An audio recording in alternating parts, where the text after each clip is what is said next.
Chapter 1960. None of the beastmen knew that they were only able to escape from Orgrimmar the first time because the Alliance let them off. If the Alliance wanted to, they could turn every Horde soldier into a flaming trapeze and fall from 10,000 feet in the air without parachutes. Report: the sniper fleet is requesting instructions. How should we determine which warships are the targets? Someone asked. There will be elemental markers in an hour. Understood. Duke dismissed his men and turned to look at the other magic mirror. On the other side, the Eridar twins were smiling obsequiously at their master. Duke ignored them. Are you ready? Yes, we are fully prepared. We won't fail. The Gemini answered confidently. There was no such thing as failure. The core of the Horde's pharaoh was the warlock. Warlocks want to enslave fiends, but every fiend that warlocks enslave is dealt with by the high-rank Void Lord Eridar Gemini. Even if the warlock was not a traitor, every demon around him was a traitor. This kind of insider was ruthless. Speaking of which, the warlock becoming the leader of the Horde's pharaoh was actually a sad story. Because Duque created the magic net and monopolized the 4 major elemental realms, the Horde's mages were defeated on the spot. Without being able to connect to the magic net, the Horde was already at a disadvantage among mages of the same rank.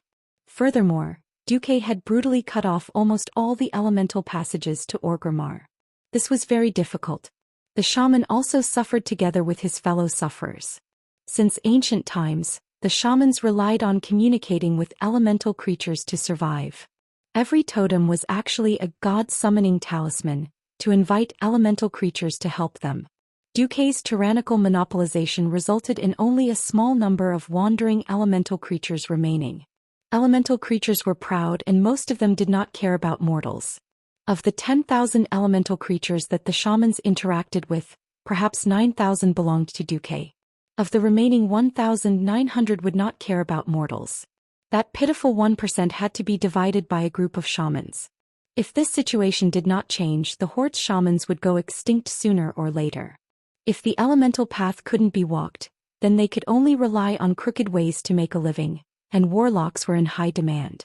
Who would have thought that Duque would be able to eat from both sides of the law and the underworld, eating from the top and cheating from the bottom? Every warlock demon was a traitor. As a result, when the appointed time came, there were demons under the warlock's command drawing marks with shadow elements on every airship. In the elemental cannon team's mirror, the Alliance's scouting ship easily confirmed the target. The Alliance's fleet sneakily waited for the Horde's flying fleet to leave Pandaria and reach the Endless Sea before launching their attack. It was a night attack without any suspense. This time it seemed to be all bark and no bite. The Alliance fleet was firing crazily from 5,000 meters away. Apart from a few cannon salutes, most of the cannons were silently aimed at the airships filled with ordinary tribal soldiers. Bang! Bang! Rumble! The violent explosion shook the entire fleet. When Brainless Roar angrily ordered the ironclads to charge at the Alliance's fleet like last time and destroy it. This time it was a true miss. Trash. All trash. Brainless Roar's arrogance dominated him and he couldn't accept such a defeat. After dawn, what he couldn't accept was the loss of the fleet. Many captains reacted. The Alliance's cannons had accurately hit the hull of the ships in the dark, and most of them had directly hit the location of the ammunition depot. Most of the ships that were hit directly turned into fireballs in the air, and not a single survivor was left. It wasn't that there weren't amazing professions that relied on shield wall and other skills to survive. But below them was the vast sea, and in the sea was Vasht's marine army. No matter what kind of super warrior you are, drag you to the bottom of the sea and do whatever you want. Bastard! There must be a traitor in the Great Orthodox Horde. They despicably told the fleet's location, allowing the shameless Alliance to lay an accurate ambush circle. This time, Brainless Roar's brain unexpectedly worked and he discovered the truth of the matter. One of them. But so what if the traitors were exposed? Those demons couldn't wait for the warlocks who enslaved them to die. Even if they died with the warlocks without special soul-restraining methods, those demons could perfectly roll back to the twisting nether and resurrect. It was better than being a doormat here. Brainless Roar began to be paranoid. As they approached the Kalimdor continent, 100 kilometers southeast of Durotor, the Horde's aerial fleet was ambushed again. This time the Alliance finally shot down most of the Horde's airships, and in the end, Only less than 15,000 horde warriors could safely return to Agrima. Jaina asked Duque how this decree came about. Well, I can't let Brainless Roar be too strong, but I can't let him be too weak. If he returns to Agrima alive, all the beastmen will think of him as a deserter. To maintain his rule, he can't get rid of his most loyal Kukuran guards. Oh, it would be too fake if he only had the guards left, so I was merciful and left him about 10 ships of ordinary soldiers, 10 ships of mantismen and 10 ships of ancient demons. In the end, Duque added, they were shot with shotguns. Jaina rolled her eyes. So he's a piece of trash with broken arms and legs. In the last years of his rule over Agrima, Brainless Roar carried out his reign of terror to the extreme. If any beastman dared to say anything bad about him, a thief would immediately inform them, and in less than 3 minutes the Kukuran guards would arrive. The lightest punishment would be a beating and the heaviest punishment would be death. In this life, under the stimulation of Duque and the guidance of Yashaji's power, Brainless Roar became even more violent. For victory, every horde must obtain the power of Yashaji. The great orthodox horde, under the protection of the ancient god Yashaji, will become the ruler of this planet. In the King's Valley, Gurus, who had pulled out Yashaji's heart for public display, made such a declaration to all the horde's people. No. Damn it. Ancestors above, I don't want to drink that black stuff. Haven't the beastmen suffered enough from the demonic blood back then? The beastman veteran who said this was immediately beheaded by the guards. Not only did the Kukuran guards arrest any opposition, but they also gathered all the horde's members and formed a long line to drink Yashaji's black water. Gurus, who had already lost his mind, felt that this was too slow. He ordered people to put Yashaji's heart into a huge cage and soak it in the raging river opposite the west gate of Agrima. At this time, there were at least 1 million horde refugees living along the raging river. Chapter 1961. Thrall couldn't sit still. He couldn't receive news from the Alliance. As the former chief, he hadn't abdicated for long, so he still had a lot of information channels. The Alliance didn't prohibit these channels. When an orc warlock who followed him to Stormwind City told Thrall about it, Thrall was completely shocked. Pa! The human book he was reading fell to the ground. Thrall stood up absent-mindedly and read the note the warlock handed him over and over again in disbelief. Isn't this history going backwards? Why are there still orcs who believe that kind of nonsense after more than 30 years? 35 years ago, Nazul bewitched the orcs, saying that the Dreenii wanted to destroy the orcs.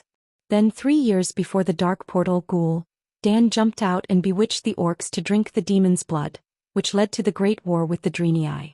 The war ended with the orcs' victory, which also stimulated the orcs' ambition. Thus, there were the First and Second Dark Portal Wars. Failure was always easy to forget. It wasn't known whether the new generation of orcs didn't have the painful memories of the old generation of orcs.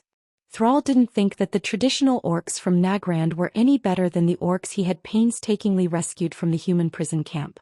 In the blink of an eye, his grateful face changed to one of dissatisfaction with everything in the world. They longed for more land, more prey, and a more casual life. They would attack whoever stopped them. They would attack the heavens, the earth, and the air. They thought they were the best in the world. Failed? What was so scary about failure? At most, they would just die. They were dead, but the trouble they caused would have to be paid for by other orcs who still lived in the world. At this moment, Thrall truly hated the traditional Nagrand beastmen for the first time. Brainless idiots. A bunch of idiots. Do you really think that the orcs will always be the first race in the world? Do you think this is our world ruled by the orcs? Do you really think that the Alliance doesn't dare to kill? Do you really think that the group of powerful guardians will pretend that they didn't see anything?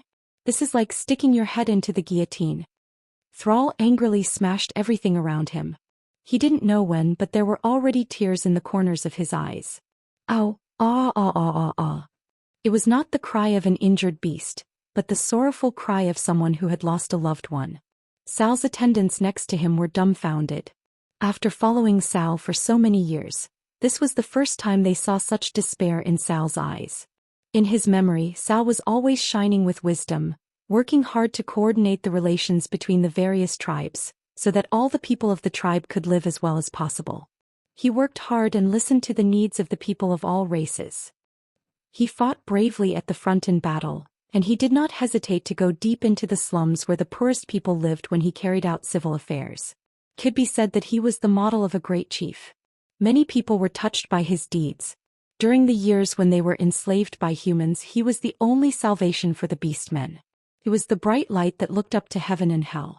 Now even he had given up? Great chieftain, Sal waved his hand violently. No. I admit defeat, but I haven't given up yet. The bloodline of the beastmen should not end in my generation. Did he admit defeat? He didn't give up? His words were incomprehensible to the attendants. Only Sal himself knew who he was admitting defeat to. By not giving up, he was referring to something else. While Sal made his decision, the Alliance began its final propaganda. Sally Whitemane appeared again to broadcast. Urgent news. Just now, the Alliance High Command confirmed that the great chieftain of the Horde, Gurus Hellscream, has obtained the heart of the ancient god Xianxia in Pandaria. He is now in the main city of the Horde, Agrima, performing evil physical transformation on all the members of the Horde. Switch to the vision of the Alliance spies. As soon as he finished speaking, the image of Orgrimmar's towering city walls appeared in each of the magic mirrors. The main hall was made of wood, and the magnificent walls of Agrima were built with rough bricks. From a distance, countless green-skinned beastmen were lining up, a small number of Taurens, and some humanoid arthropods that the Alliance people did not recognize. Through the labels, everyone knew that they were the new members of the Orthodox Horde, the Mantises. Everyone, after drinking a bowl of disgusting black, sesame-like liquid that ordinary people would never drink, changed on the spot. Their bodies swelled up like they were inflated, and sharp teeth or bone horns began to emerge from every corner of their bodies, looking extremely hideous and terrifying. Sally continued to speak in an increasingly passionate tone. The Horde, as we all know, the Horde is dominated by beastmen. 33 years ago they were bewitched by great shaman Nizul, controlled by the demon commander Kil'jaeden, and launched a war against the Draenei. They drank the blood of the demons and became extremely destructive green-skinned beastmen. They destroyed the capital of the peace-loving Draenei, Shotrath City. If we say that they were bewitched and deceived last time, what about this time? The Horde wantonly entered the territory controlled by the Alliance members for tens of thousands of years to plunder resources, directly declaring war on the Alliance, and used the brutal magic bomb, Focusing Rainbow, to destroy the Alliance port city of Theramore. After falling into a disadvantage on the battlefield, they turned to seek the power of the ancient gods. The evil of the ancient gods is obvious to all. Thunus' army had destroyed half of Kalimdor. Yogg-Saron's faceless army had killed countless Alliance soldiers. N'Zoth controlled the wings of death, which not long ago caused a catastrophe in the entire world of Azeroth. Our land was overturned, our cities were destroyed, and our people died in the natural disasters created by the ancient gods. Is the sin of the ancient gods not enough? Speaking to this point, Sally could no longer control herself, and fiercely punched the wooden table of the broadcasting station. Now, the Horde, in order to rule the world of Azeroth, in order to erase the humans, dwarves, elves, and all the other Alliance races from this world, actually did not hesitate to seek the protection of the ancient god Xianxia. How shameless and vicious is this? The scene changed again, showing a devastated village with bones all over the ground. At the end of the scene, it stopped on the skeletons of a mother and son. It was obviously a human mother who, in the last moments of her life, tightly hugged her child. However, what was left of her and her child's body was a stone axe of the beastmen. Sally's voice sounded again, the First and Second War of the Dark Portal. From Stormwind to Iron Furnace Castle, to Stromgard, Eagle Nest Mountain, Alterac, Quel'Dorii, Lordaeron. According to incomplete statistics, more than 3 million civilians were slaughtered by the beastmen, and 10 million humans lost their homes. Chapter 1962. The broadcast continued. After the war, the Alliance showed the greatest mercy and did not slaughter all the captives. On the contrary, in the face of a new round of attacks from the Dark Forces Scourge army, the then Commander-in-Chief of the Alliance, Duke Marcus, made the decision to allow the remaining orcs to cross the Kalimdor continent. Even when the Draenor world collapsed, the Alliance sent a large number of ships and provided food to receive more than 2 million orcs from the destroyed Draenor world to Azeroth. Back then, the orcs repeatedly announced that after they got rid of the berserk caused by the Devil's Blood, they would turn over a new leaf. They would focus on fighting against evil and fight for the future of Azeroth. However, how did the tribe led by the orcs repay the Alliance's kindness and trust? The scene changed again, showing the beautiful picturesque Pandaria. Before and after. The splendid valley, which was once lush with greenery and filled with the aura of nature, instantly exploded and turned into a pitch-black land of death after Gurus threw Yashaji's heart into it. In the scene, Pandaren corpses were everywhere. At the end of the scene there was a little Pandaren crying. That cute appearance that transcended the aesthetic standards of the race, those clear black and white eyes, and that pitiful and tragic expression instantly struck the hearts of every audience. All the audience who witnessed this scene had the same thought: the horde is too hateful. Too hateful. After discovering that the fog that shrouded the Pandaria continent was lifted, the horde unscrupulously launched an invasion. Without any communication, they directly declared war and slaughtered the local intelligent races, the Pandaren who had lived on that land for more than 10,000 years. They wantonly planted the war flag representing occupation on the Pandaran's land. Then they attempted to destroy all the kind intelligent races in Azeroth. At the end of the scene, there were those mutated orcs who revealed ecstatic expressions after obtaining Yashaji's power. The carefully edited scene successfully aroused the hatred of the Alliance people towards the Horde. The last trace of pity in their hearts had already disappeared. If the last time the Horde declared war, the bombing of Theramore had successfully aroused the anger of the Alliance people, this time, it was the Horde's actions that completely made the Alliance people abandon their kindness and sympathy. Sally's final announcement became logical. In view of the fact that the Orc tribe has repeatedly trampled on the goodwill, trust, and conscience of the people of the Alliance, the leaders of the Alliance's Throne Conference are currently in a close discussion and have proposed a motion to exterminate the Orcs. In the Throne Conference, the various leaders looked at the scenes on the scene. They looked at the enraged people shouting to kill all the Orcs, and they all fell silent. Everyone knew that Duque liked to fish. Everyone knew that Duque didn't force them to do this. This was just a natural release caused by a conflict of interest. The first time he drank demon blood and joined the Burning Legion, it could be said that he had been deceived. The second time he did the same thing and sought refuge with the ancient gods. How could he explain this? Forced by the Alliance? Why didn't the Alliance just die and give the whole world to the Beastmen as their hunting grounds? Stirring up trouble again and again, were they treating everyone as fools? Even if they were silent, there was a raging flame of anger burning in the hearts of the leaders. Any race that had been invaded by the Horde would not have a good impression of the Horde. Unfortunately, every major race in the Alliance had been invaded and slaughtered by the Horde. Humans, dwarves, pygmies, high elves, night elves, Draenei, Pandaren. It's time for the Orcs to repay this blood debt for the core Horde, William said calmly and initiated a vote in the Throne Conference. Without any suspense, it passed unanimously.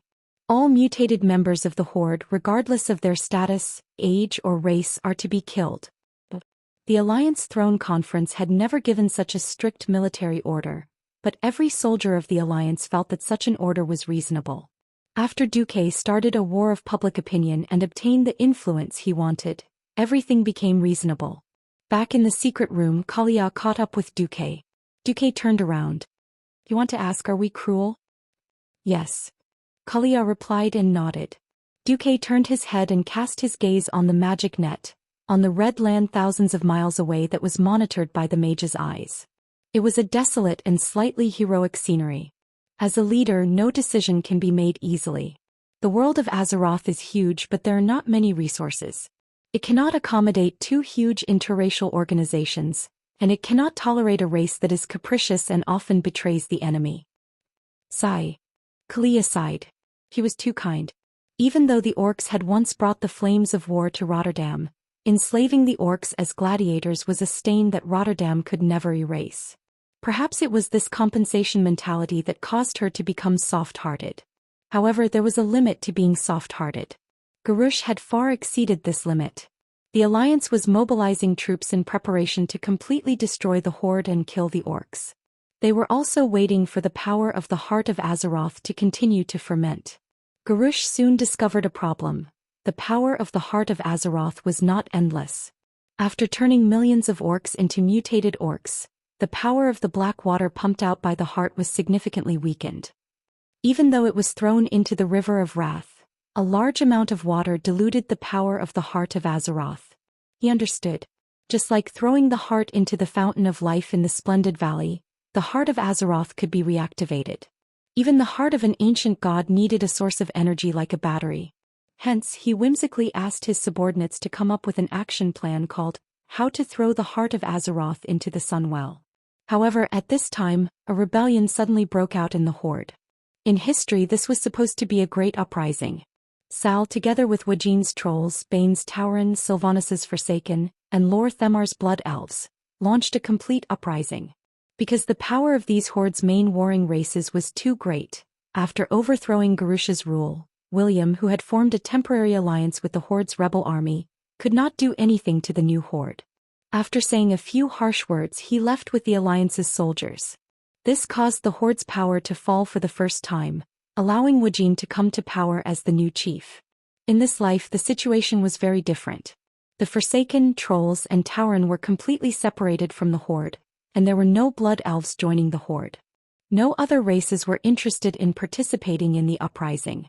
This time the uprising was directly classified as a rebellion. Thrall managed to convince his old friend Varrock Salyafar and his Blackrock clan. Chapter 1963. The Blackrock clan was the most affected by the Beastmen being led astray.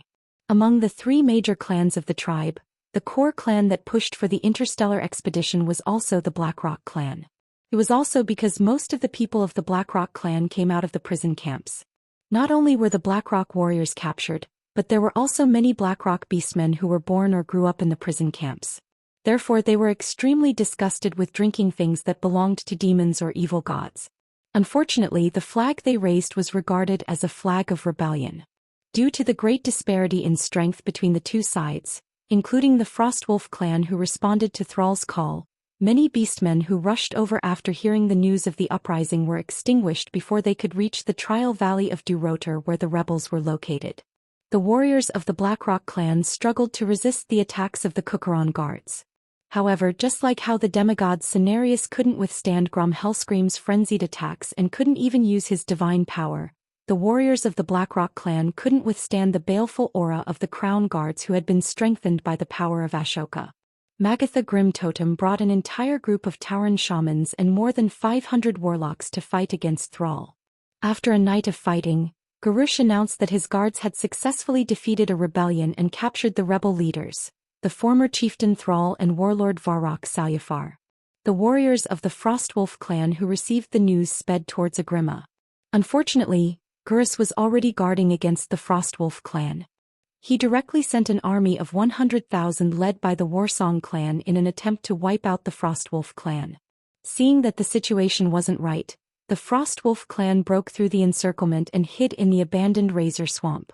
Originally, Garush had planned to hold a grand execution, using the execution of Sar and Varrock as a declaration of his great power. The alliance unknowingly launched an all-out attack. Woo-woo, a shrill air raid alarm sounded in Agrima. 15 years after the Dark Portal, Thrall of West Kalimdor didn't expect that the Alliance's technology would develop to such a terrifying level in just a dozen years. Agrima's location was quite good. To the west was the turbulent River of Wrath, and upstream was a dangerous canyon, so there was no need to worry about the water source being cut off. It was a full 100 kilometers to the east before they reached the coast. They didn't have to worry about the Alliance landing on land and going straight in or being bombarded by the Alliance's ships. To the north were towering mountains that even birds could not cross. On the contrary, the beastmen were experts in mountain warfare. The beastmen's superiority over the humans in mountain warfare had been proven through the two battles at the Dark Portal. In the tribe's imagination, the real enemy would only come from the south. That was why the main gate of Orgrimmar, which faced the southern plains, was the most majestic and sturdy. Whether it was Sal or Brainless Roar, no one knew the original history. Under normal circumstances, Azhara would have been taken over by the Goblins' Rustwater Consortium. The Horde would open up a narrow and dangerous path from Orgrimmar to Azhara, merging the two areas together and making it even more difficult to attack. No matter which direction they attacked from, they would receive support from other places. However, the Horde would never know how many years and how many things Duque had prepared in order to conquer Agrima. After defeating the Burning Legion led by Archimonde in the Battle of Mount Hyjal, the Alliance had occupied Azhara first. Even if Azhara and Agrima were separated by tens of kilometers of towering mountains, it didn't matter. The key was that the source of the River of Wrath was in Azhara. Technically, the source was at the junction of Mount Hyjal, the Land of Fire, and Azhara. It didn't matter because all three areas were under the control of the Alliance. The amount of water in the River of Wrath was shocking. Just blocking it would only turn it into a dammed lake, causing Azhara to flood. If it didn't flood this place, it would destroy some Alliance territory. Duque had used bulldozers and other engineering teams early in the morning to open up 2 artificial rivers in Azhara. One was obvious. It would directly lead into Grey Valley and increase the amount of water in the forest. As long as it was used properly, the conservative Grey Valley could recover faster. The other one was dark 50 meters wide and the deepest one was 15 meters deep. After this artificial river was built, it had never been used. It was announced that it would be a maintenance plant for the flying fleet, but after the plan changed, it was shelved. They even built a series of huge factories on the river. Apart from the dam that had been secretly built at the mouth of the river, the cement walls and the dry riverbed looked no different from an unfinished construction site. With Duque's order, the dam opened and the water level of the entire River of Wrath dropped. At the same time, the dam built on the River of Wrath began to slowly close. This way, not a single drop of water would flow back into the original River of Wrath. To prevent the dam from exploding, there were 3 such dams along the River of Wrath. Every dam was equipped with at least 10,000 special forces that were mixed with different types of troops. Without food, people could survive for 7 days just by drinking water. If people didn't have water, they would die in 3 days. The broken flow of the River of Wrath directly interrupted Gur's counterattack plan. As long as it was a living creature, it had to eat, drink, and poop. Even after drinking Yashaji's Blackheart water, the mutated beastmen still couldn't lack water. The entire terrain of Durotor was a relatively flat plain. The broken flow of the River of Wrath also led to another consequence of seawater flowing back.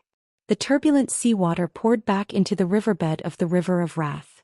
The riverbed that seemed to be low had water again, but in fact the salty seawater was even more destructive to the freshwater ecosystem. Of course, this was a story for another time. Originally, after receiving intelligence that the entire Barren Lands was being attacked by the Alliance's flying fleet from the west, south and north, Brainless Roar had prepared an army of hundreds of thousands of mutated beastmen civilians, led by the Kukuran guards, ready to counterattack. With the water cut off, he could only passively change his plan. He would march the army north along the riverbed and go directly to the Kagathia fortress built in the easternmost part of Grey Valley during the conflict with the elves. In this life, because the conflict with the Alliance broke out very late, the current Kagathia was not the fortress in history. Now it was just a camp made of wood. Unfortunately, when the tribe had just stationed the vanguard of 50,000 people in, the entire fortress was immediately attacked by the Alliance's fortress, Turundis, from the northeast. The so-called trick was one set after another. Since Duque thought of this trick of breaking the water, he knew that the tribe would definitely counterattack. Not only did he upgrade Turundis to a fortress long ago, but he also set the shooting element long ago. He didn't lack anything, but the tribe came to him. Chapter 1964. As soon as the Horde's vanguard arrived, the highest level order from the Alliance command arrived. Send them to the sky. Let's have a look at the 800mm Gustav railway cannon. If an orc was affected by the explosion, it would probably fly at least 50 meters into the sky within half a second in the form of spare parts. Then it would scatter unevenly within a radius of 200 meters. The only reason the Alliance had left behind this fortress was to use it as a bait. Durotor was a wasteland full of dry red soil. Once the water supply was cut off, there wouldn't be much water unless it was a deep well that had been dug beforehand. In a situation where water and food were lacking, the troops sent to clear the way must be elites. The only people he could think of were brain-dead Roar's Kukuran guards and the Warsong tribe. Duque was only half right. There were indeed some Warsong tribe and Kukuran guards, but most of them were soldiers from other smaller tribes. This was because the main force of the Warsong tribe had stayed behind to guard Agrima. Speaking of which, Thrall had great foresight. Even though there was a raging river at the entrance, he still spent a lot of effort to dig dozens of deep wells in the city. Therefore, after hearing that there was water in Agrima, a large number of refugees who had been dismissed and sent to the basin of the raging river swarmed back to Agrima. With trouble in their nest, the Kukuran guards and the main force of the Warsong tribe naturally couldn't leave. It felt more like they were treating the symptoms and not the root of the problem. If they didn't solve the water problem, a large number of mutated orcs would still die. Why did they have to focus on defending the city? Reality proved that people like William, who had once lost the capital, could feel a longing for their homeland. On the other hand, Duque, who had never considered himself to be a person of Stormwind, didn't have such a deep understanding. Forget it, there's no difference. Let's go straight to the second stage. On the night when the refugee wave broke out in Agrima, there was originally a horde army of 30,000. They took advantage of the darkness, thinking that the Alliance wouldn't be able to see them, and followed the dry riverbed of the raging river all the way to the Azhara region. Unfortunately, the Alliance's battleships launched an air raid and threw incendiary bombs at them. There was nothing more suitable than a canyon to set fire to. First, he threw an incendiary bomb at the head and tail of the orcs to seal off the road. Then he threw diesel incendiary bombs along the riverbed. A meal of burnt orc meat was ready. After confirming that there were no horde reinforcements, the Alliance sent Naxxramas and thousands of flying warships to attack the Twilight Fortress in the middle of the barren lands. This sturdy fortress was guarded by the traitor Gujar during the Cataclysm, and after the Cataclysm, it became the core of the tribe's rule over the barren lands. No matter how sturdy a fortress was, it was still a product of the olden era. After the Alliance's weapons entered the modern era, all the fortresses built on the ground were proven to be unable to withstand the bombardment of modern bombs. Dwarves and gnomes are crazy. Modern 1,000mm cannons could no longer satisfy their delusions.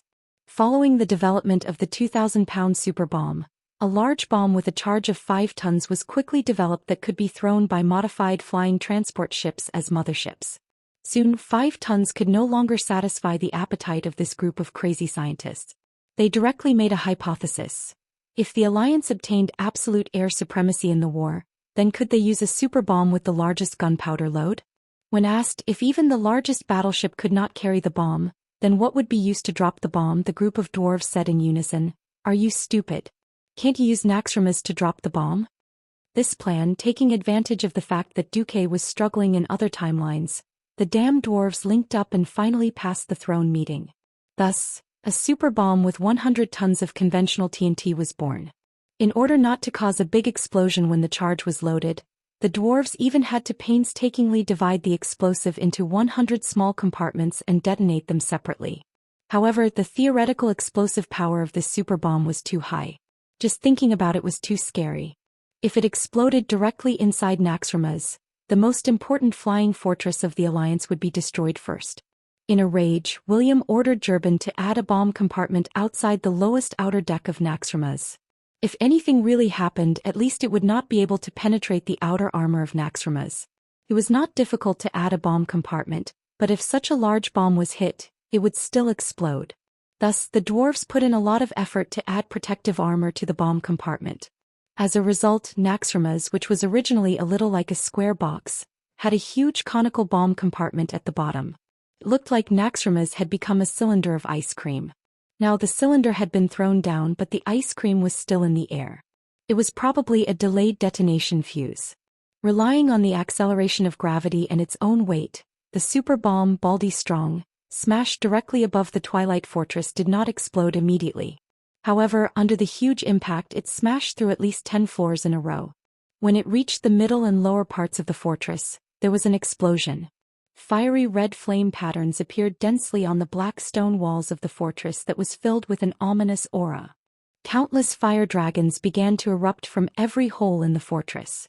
When a huge amount of flames leaked out of the fortress, the flames once again gathered into a huge cloud of fire, forming a destructive flame shockwave that spread in all directions, sweeping across the entire Great Rift Valley oasis.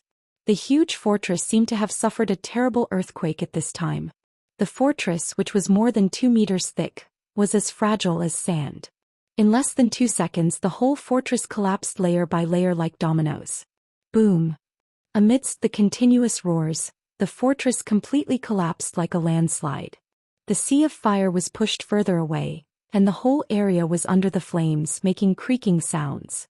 In order to block the offensive of the Alliance, Brainless Roar had painstakingly arranged an army of more than 300,000 orcs in the Twilight Fortress. Relying on the Twilight Fortress, they had built large and small blockhouses and positions. Despite the lack of air force, Brainless Roar firmly believed that the Alliance's infantry would bleed to the last drop of blood in front of this fortress.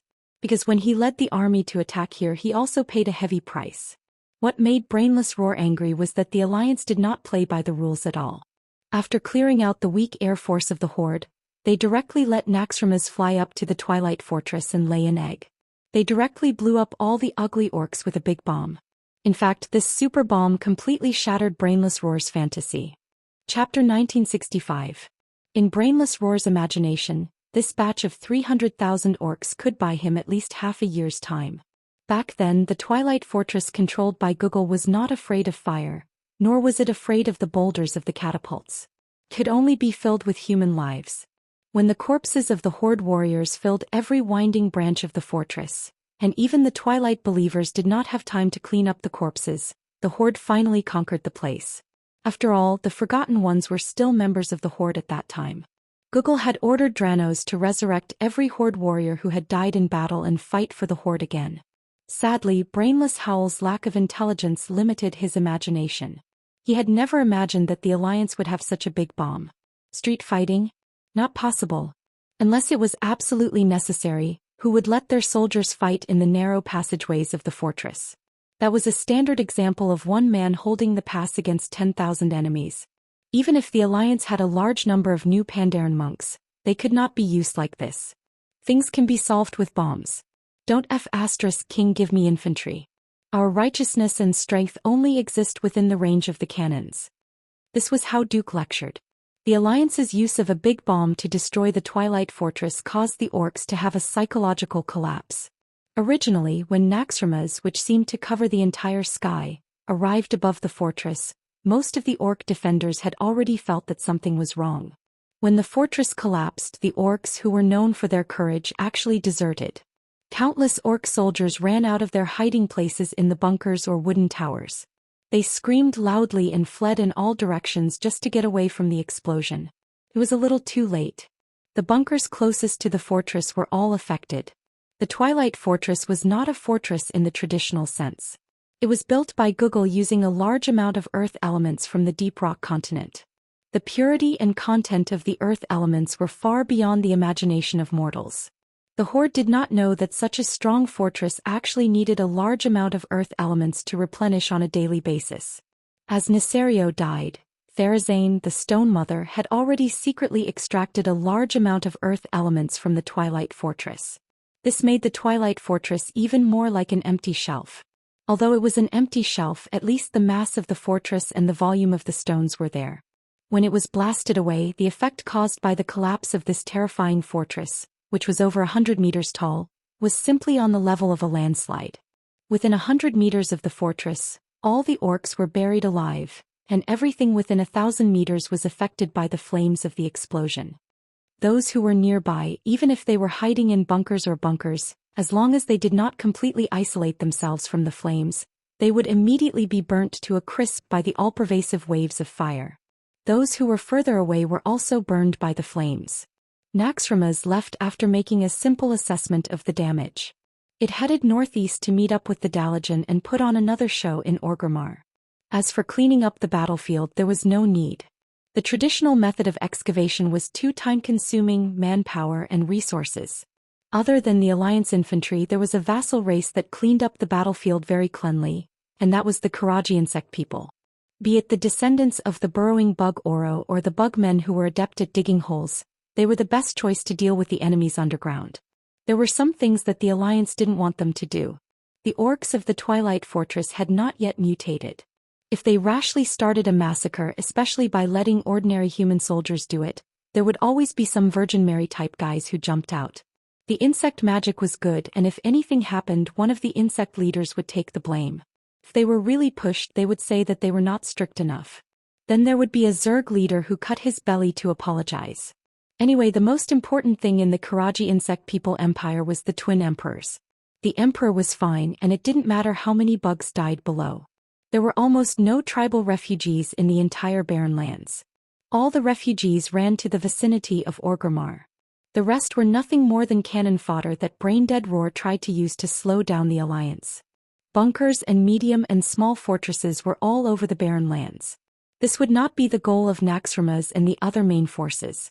The alliance, which already had detailed intelligence, sent squadrons of different sizes to sweep according to the size of each target, and arranged for mobile forces to support them. Bang! Amidst the roar of artillery, one fortress after another was blown into the sky.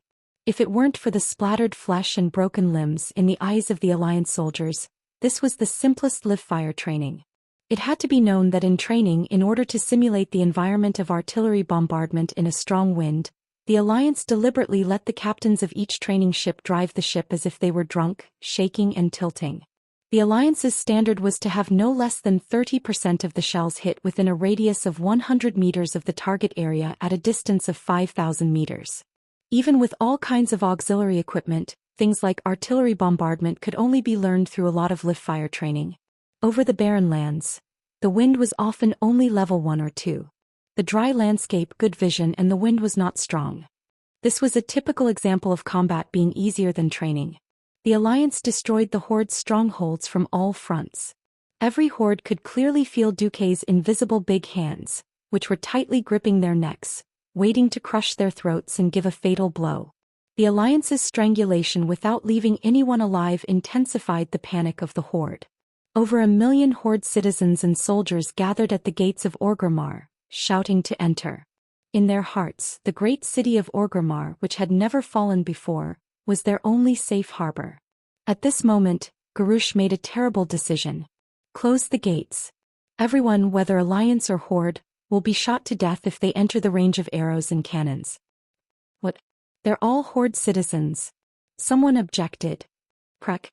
The chieftain crushed the head of the opposition with a single hand on the spot. Garrosh's twisted face had the most terrifying viciousness. The great Orthodox Horde doesn't need those weaklings. For billions of years the beastmen have lived like this. I'm not a weak thrall. I won't waste useless food and resources on the weak. Those incompetent clans will be thrown into the wilderness to die. If they want to blame someone, blame it on having a weak chief or the fact that they didn't inherit a strong bloodline. Crude and cruel, but it was the truth. For tens of thousands of years, the beastmen had gone through the cruelest elimination. If they couldn't win a group fight, they couldn't get the best hunting grounds. Without a good hunting ground, they wouldn't have enough prey to survive the harsh winter. If they couldn't survive, they would either destroy the other clans for resources, or die tragically under the fierce power of nature. This was the traditional beastmen, a typical beastman who followed the law of survival of the fittest. No traditional beastman found Garrosh's words wrong. Chapter 1966. But now the Horde was no longer the world of the traditional orcs. If it was in a closed environment like Draenor, not so many orcs would feel that Garrosh's orders were excessive. After the Great Migration from the increasingly scarce resources of Nagran to the wider Kalimdor, the traditional orcs' views had actually begun to change under the guidance of the former chief, Thrall. This was a clash of ideas. Many orcs felt that it was natural for them to be protected by the Horde. When they thought that the once brave and invincible, the wisest and greatest chief, Garrosh, actually made a move to abandon them, they broke down. Fear, violence, anger, bewilderment, confusion, hatred, and all sorts of other emotions intertwined among the refugees. But no one expected that these emotions would instead strengthen the combat power of the orcs who had drunk the Yashaji Blackheart water. Because of the evil of fear, madness, anger, doubt, confusion, hate, and pride, the 7 evils of the Yashaji Blackheart water were born from the negative emotions and negative energy of humans. The mutated orcs became more burly, and more terrifying spikes grew out of every corner of their bodies. This scene stunned the top leaders of the Alliance, and even made Tyrion Fordring, who had once opposed the massacre, speechless. In Naxxramas, Duque sat in the seat of the chief commander. In front of the magic mirror image, Duque said calmly, "Now, does anyone else have any objections to my proposal of an eye for an eye?" The leaders of the throne conference were silent. This was not because they were silently resisting, but because the next scene made them eager to try. It was just that they didn't want to destroy the harmonious atmosphere, so no hothead jumped out and said things like, "If there's no objection, then let's do it." I'll count down from 5. Those who object, please provide sufficient reasons. If there are no objections, then it will be regarded as a unanimous vote by the throne meeting. Duque announced, 5, 4, 3, 1. I, in the name of the Chief Commander of the Alliance, announce the execution of the operation to destroy Orgrimmar.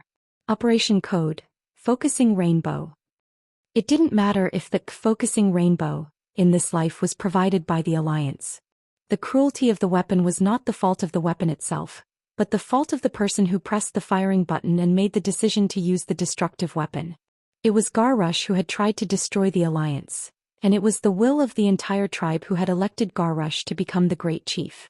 Now Theon's emotions were extremely complicated as he watched the innocent orc populace mutate under the influence of Garrus, using the people's negative emotions to catalyze the mutation. It was too late. Perhaps they were once innocent.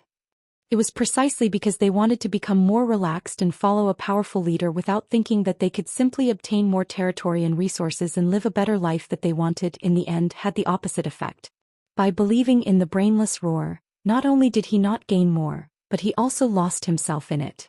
Everyone could see that this level of mutation was not something that could be changed back after 8 to 10 years in the prison camp. This was a completely different kind of evil creature that could not be saved. The Alliance's action to destroy Twilight Fortress shocked the entire tribe. When Garrush realized that it was impossible for him to hold on just by relying on defense, he finally unleashed another move. Mantis Man.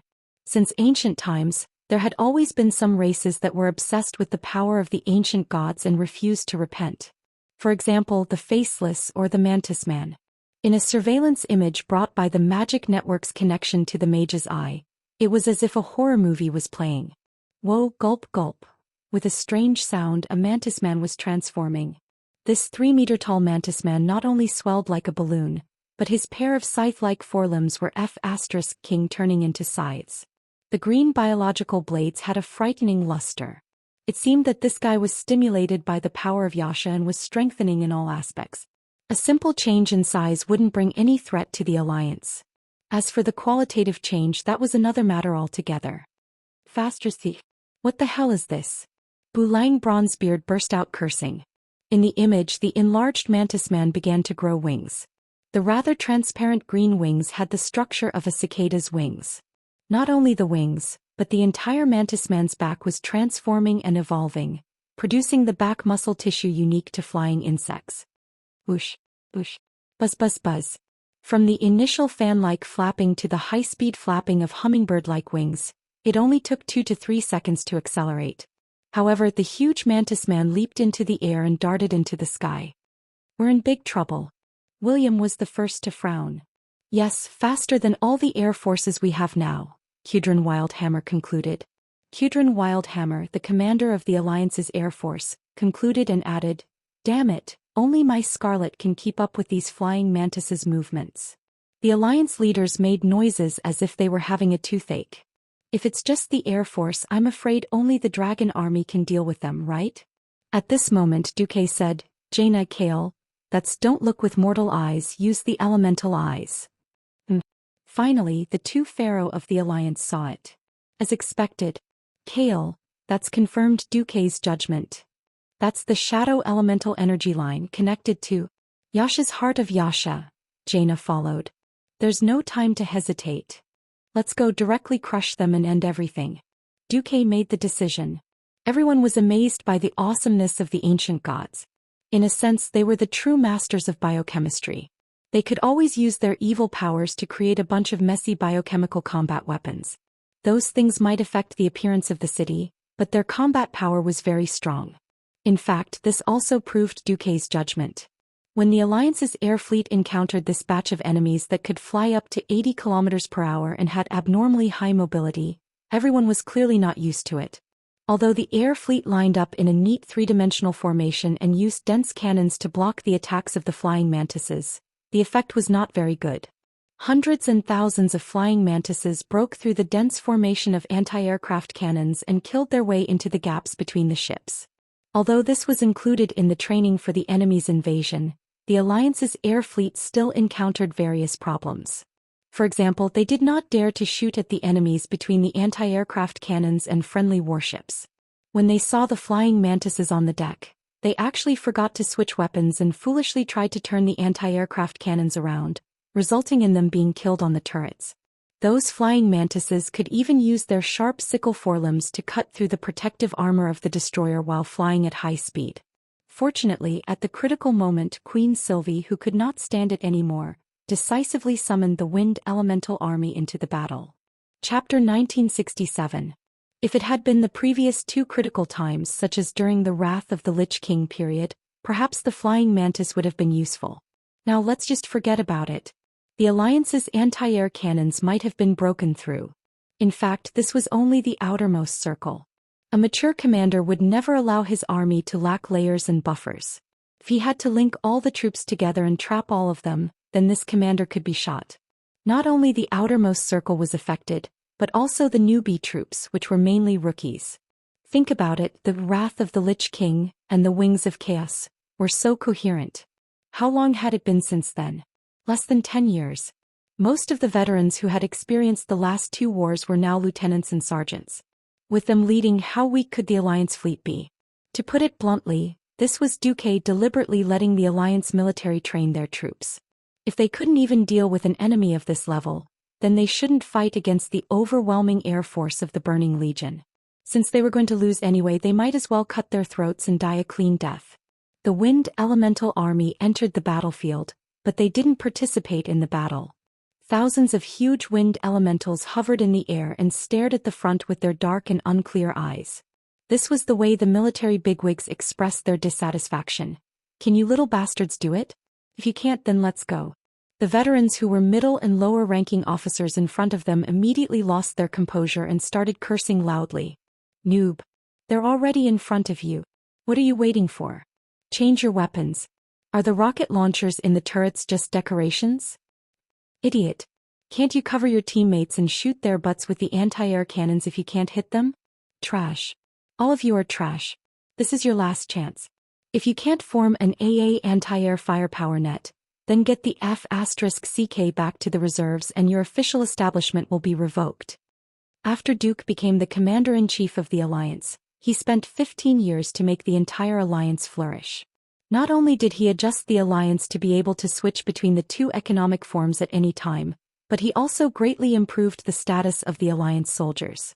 Those who had served in the army, as long as they retired normally, not only would they be able to take care of the old, the weak, the sick and the disabled, but they would also receive all kinds of enviable benefits. After retiring from the military, there would be all kinds of free skills training. After completing their studies, they would be assigned a job. As long as they didn't slack off on purpose, they would be guaranteed a salary that was 30% higher than the average salary in society. Apart from that, there were other benefits that could be accumulated. Different bonuses were distributed according to the rank of the officers and the battles they had participated in. For example, those who fought against No Cent would receive No Cent mining dividends, which could be distributed until the soldier died. During the Cataclysm, those who fought in the Dragon Slumber Temple received the Twilight Dragon Leather Company limited share dividends. Once you get married, you can enjoy tax deductions. In principle, as long as the child was healthy, it wouldn't cost much for the child to grow up to 18 years old. The Alliance's allowance covered most of the expenses. The worst part was that the Alliance encouraged soldiers to marry 2 wives. Du, who had a guilty conscience, signed a special decree. Active and retired soldiers who married 2 wives and had 4 or more children would receive special subsidies. It was a monthly subsidy that was enough to make ordinary people envious. Children can be raised until they reach the age of 16, when they gradually reduce to a reasonable level. At the same time, the Alliance definitely didn't raise lazy people. If a retired soldier had the ability to work and was under the age of 60, he didn't want to work and had money to spend. Sorry, all the subsidies would not be issued. It was this multi-layered blessing of glory, responsibility, and welfare that forged the lofty status of the Alliance soldiers today. As soon as he said that they should go back to the reserves, the recruits were suddenly shocked. Then, as if they were on steroids, they began to perform exceptionally well. Bang, bang, bang. The 2 barrels of the twin 113mm anti-aircraft cannon roared. This large-caliber anti-aircraft cannon had the longest range, the highest muzzle velocity, and the strongest destructive power among today's anti-aircraft cannons. As long as it was hit, the 5-meter-tall mantis would be like a kite struck by a machete. It would be directly torn apart in midair, turning into smelly limbs and flesh. 22222. The new improved version of the twin 40mm Bofors SCG anti-aircraft cannon had a super high firing rate of 0.8 seconds per round. It was the pinnacle of today's Azeroth military industry. This kind of anti-aircraft cannon with a shorter range was responsible for creating a terrible metal storm in the air within a 2-kilometer range, turning all the approaching flying mantises into pieces. The more the anti-aircraft cannons got into the zone, the more daring they were to shoot.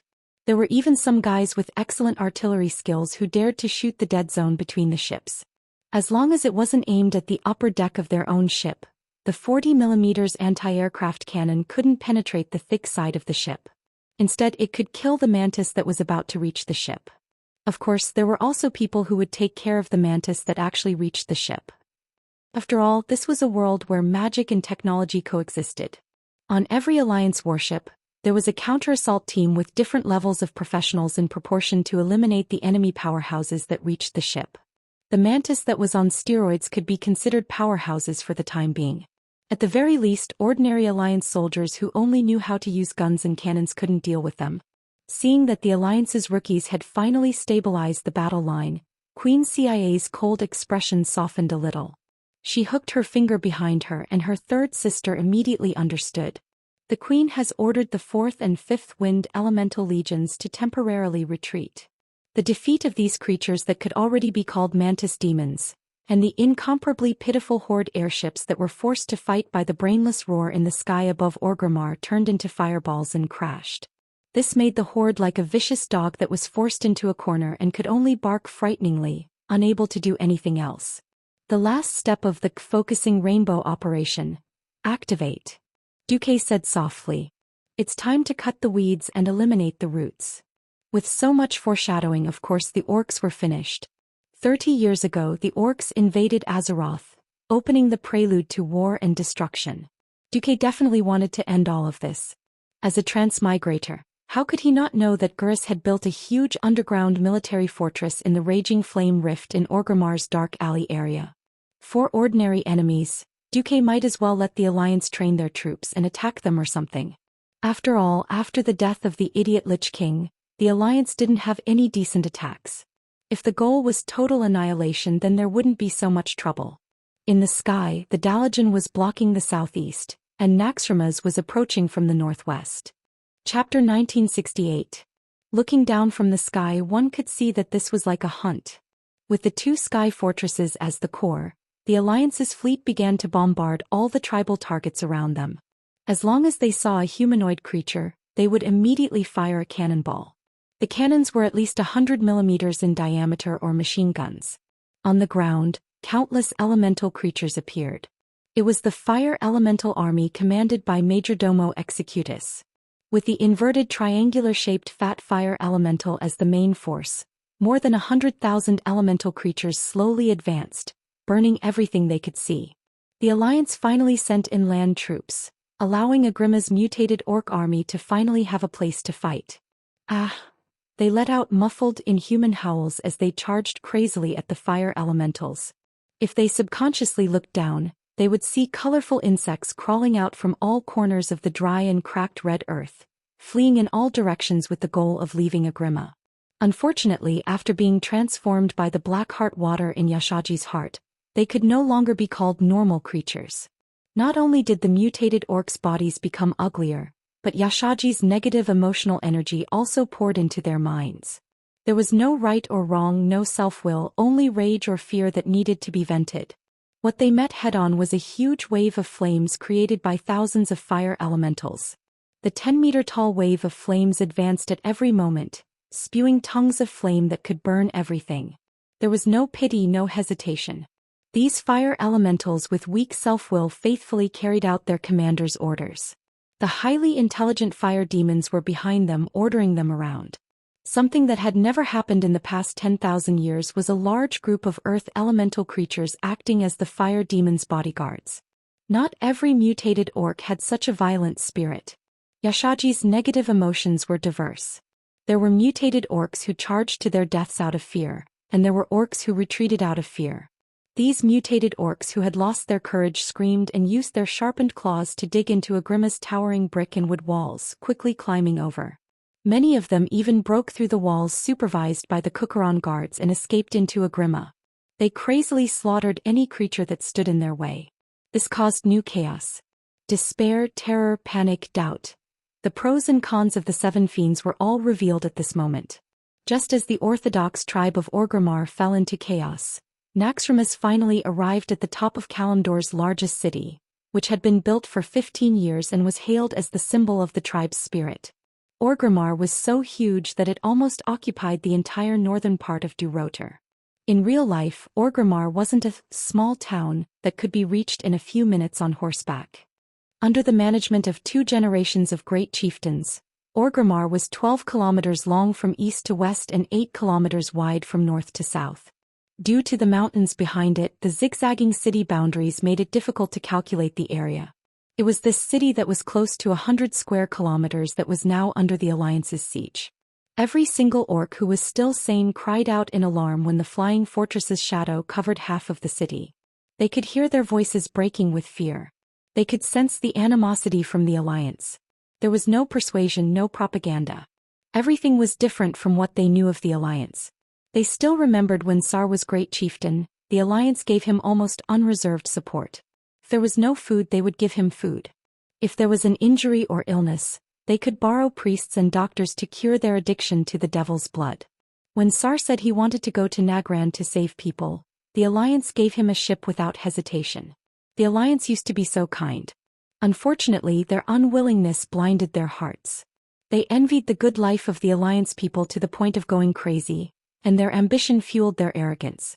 At this time, a madman who advocated war resonated with their hearts. Yes. If there was no food, no territory, then they would just rob. Everything was so natural. They raised the banner of tradition and followed the madman to start the war. They saw the Alliance's retreat as weakness, and the small benefits they seized as the prelude to victory. When the Alliance revealed its fiercest claws, the group of orcs who were frogs at the bottom of a well discovered that they seemed to have provoked an opponent that they absolutely could not provoke. Was Garrush wrong to be great chieftain? Did we make a big mistake? We shouldn't have declared war on the Alliance? Ancestor, is Orgrimmar going to be destroyed? Are we going to die? Are the orcs going to be finished?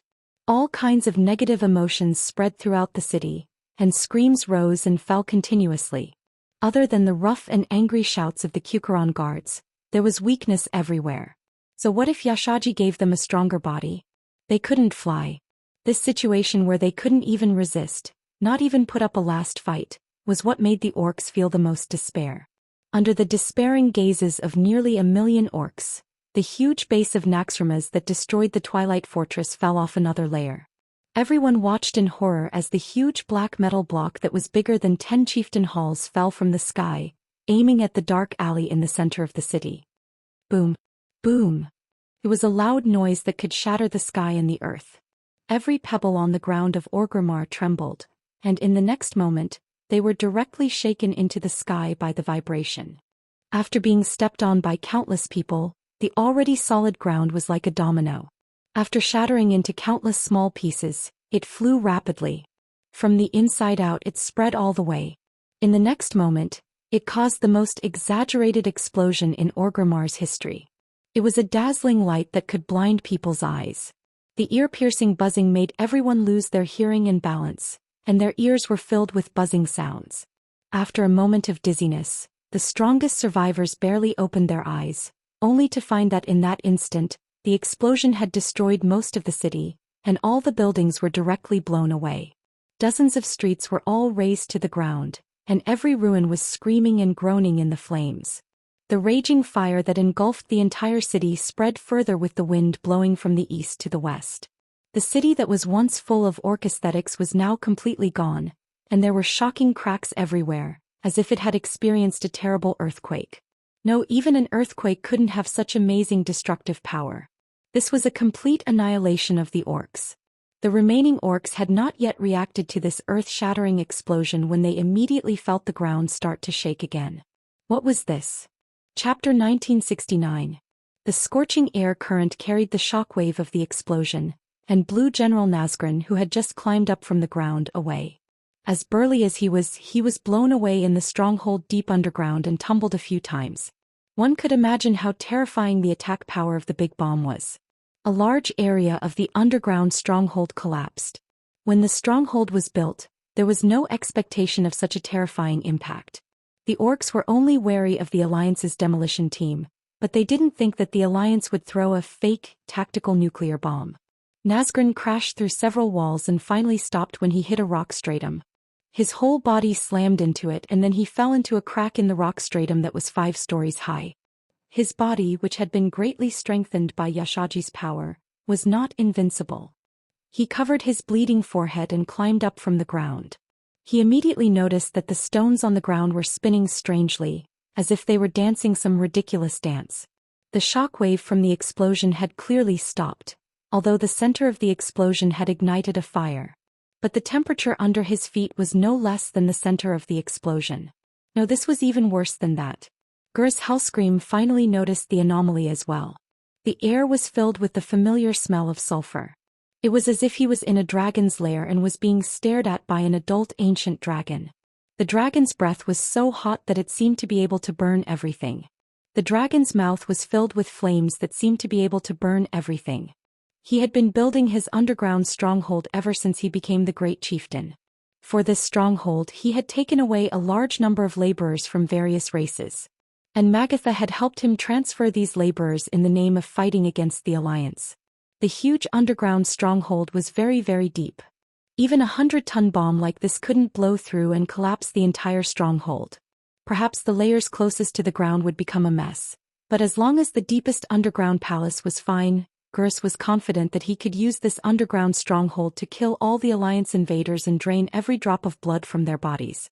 At that moment, Garush felt 2 pairs of eyes on him. It was the gaze of Duke Marcus, whom he hated the most. It was as if there was a holy elephant of Duque standing in the middle of a temple in the void, and Duque was holding his father's shackles with one hand while staring at him with a mocking gaze. There was even a hateful smile on his face as if he was looking at a clown. Duke Marcus. I know you're watching. Come at me if you can. Come and kill me. The Ququeron guards looked at their boss, dumbfounded as though they had gone crazy for no reason. In fact, it seemed to everyone that Garush was a little jumpy lately. This time it was different. A voice really came from the void. It was the voice of their strongest enemy. Kill you? I will. But I'm not interested in crawling into a rat hole and pulling out such a dirty person like you. Duque's voice rang out. It sounded like an ethereal voice coming from a tall building in the morning mist. It was full of hallucinatory colors, but every word was clear. What? You dare to call such a majestic fortress a rat hole? The brainless roar exploded. Duque did not answer him. Instead he mocked, you know what? When a ship is about to sink, the first thing to run out is definitely a rat. Hey, what do you mean? Answer me. You bastard Duque. Garush roared angrily but received no response. No, that was not entirely true. Duque responded in another way.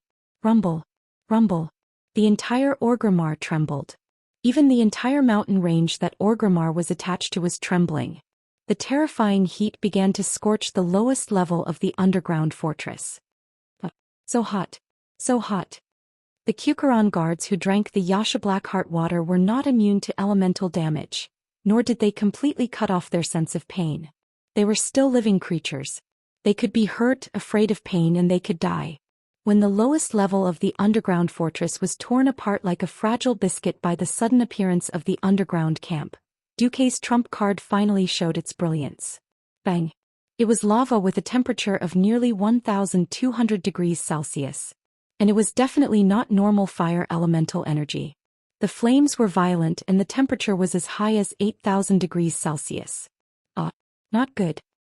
Run. If we don't run, we'll be burned to death. If it was any other situation, perhaps the brainless roar would have killed a few deserters on the spot to warn the others. Unfortunately, in the face of such unreasonable heat, if they did not want to be burnt to a crisp, the only way was to run. Just as Duque had mocked, they ran towards the ground. At this time, the brainless roar finally understood how Duque had done it. No one would have the imagination to imagine that the Lord of Fire, Duque, would be so generous. Duque had directly pumped a large amount of lava from the Land of Fire south of Mount Hyjal through a tunnel dug by Oro's children, through half of Azhara and into Agrima. If Duque was a true god, perhaps he would have done what the will of Azeroth had done and used the lava from the deepest part of the planet to destroy Agrima. Unfortunately, Duque was not, so he could only settle for the next best thing and use the lava from the Land of Fire to destroy Agrima. The earth rose in the midst of the rumbling.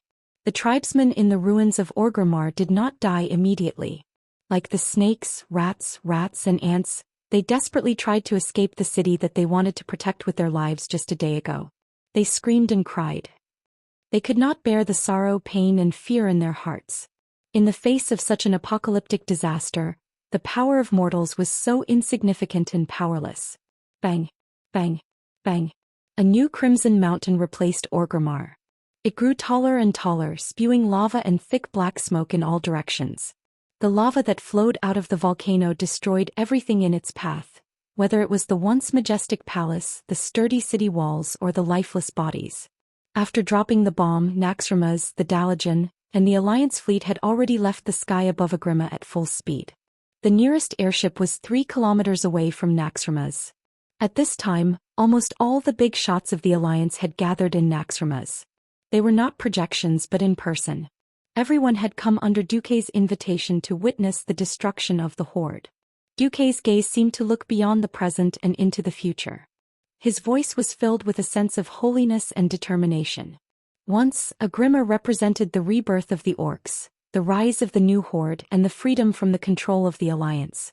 In the past, strong enemies were waiting and the Alliance had no chance to act. Now, the Alliance will take this opportunity to completely destroy the symbolic capital of the Horde. Chapter 1970. Be it now or in the future, even if the Beastmen have the chance to set foot on this land again, they won't be able to rebuild their city in its original location. This time we will use the destruction of Agrima to tell any intelligent race on planet Azeroth that whoever dares to follow the Burning Legion or the ancient gods will be wiped off the face of the planet by the Alliance. Kill them all. Leave none alive. Duque declared as the commander of the Alliance. Whoever wants to destroy the planet and make it impossible for everyone to live, we will kill them first. No. Care. Yes. Who? Just then an even more powerful wave of lava spewed out from the crater.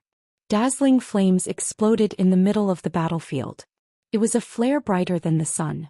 At the same time, countless roaring lava balls flew out, dragging more land into the burning world of fire.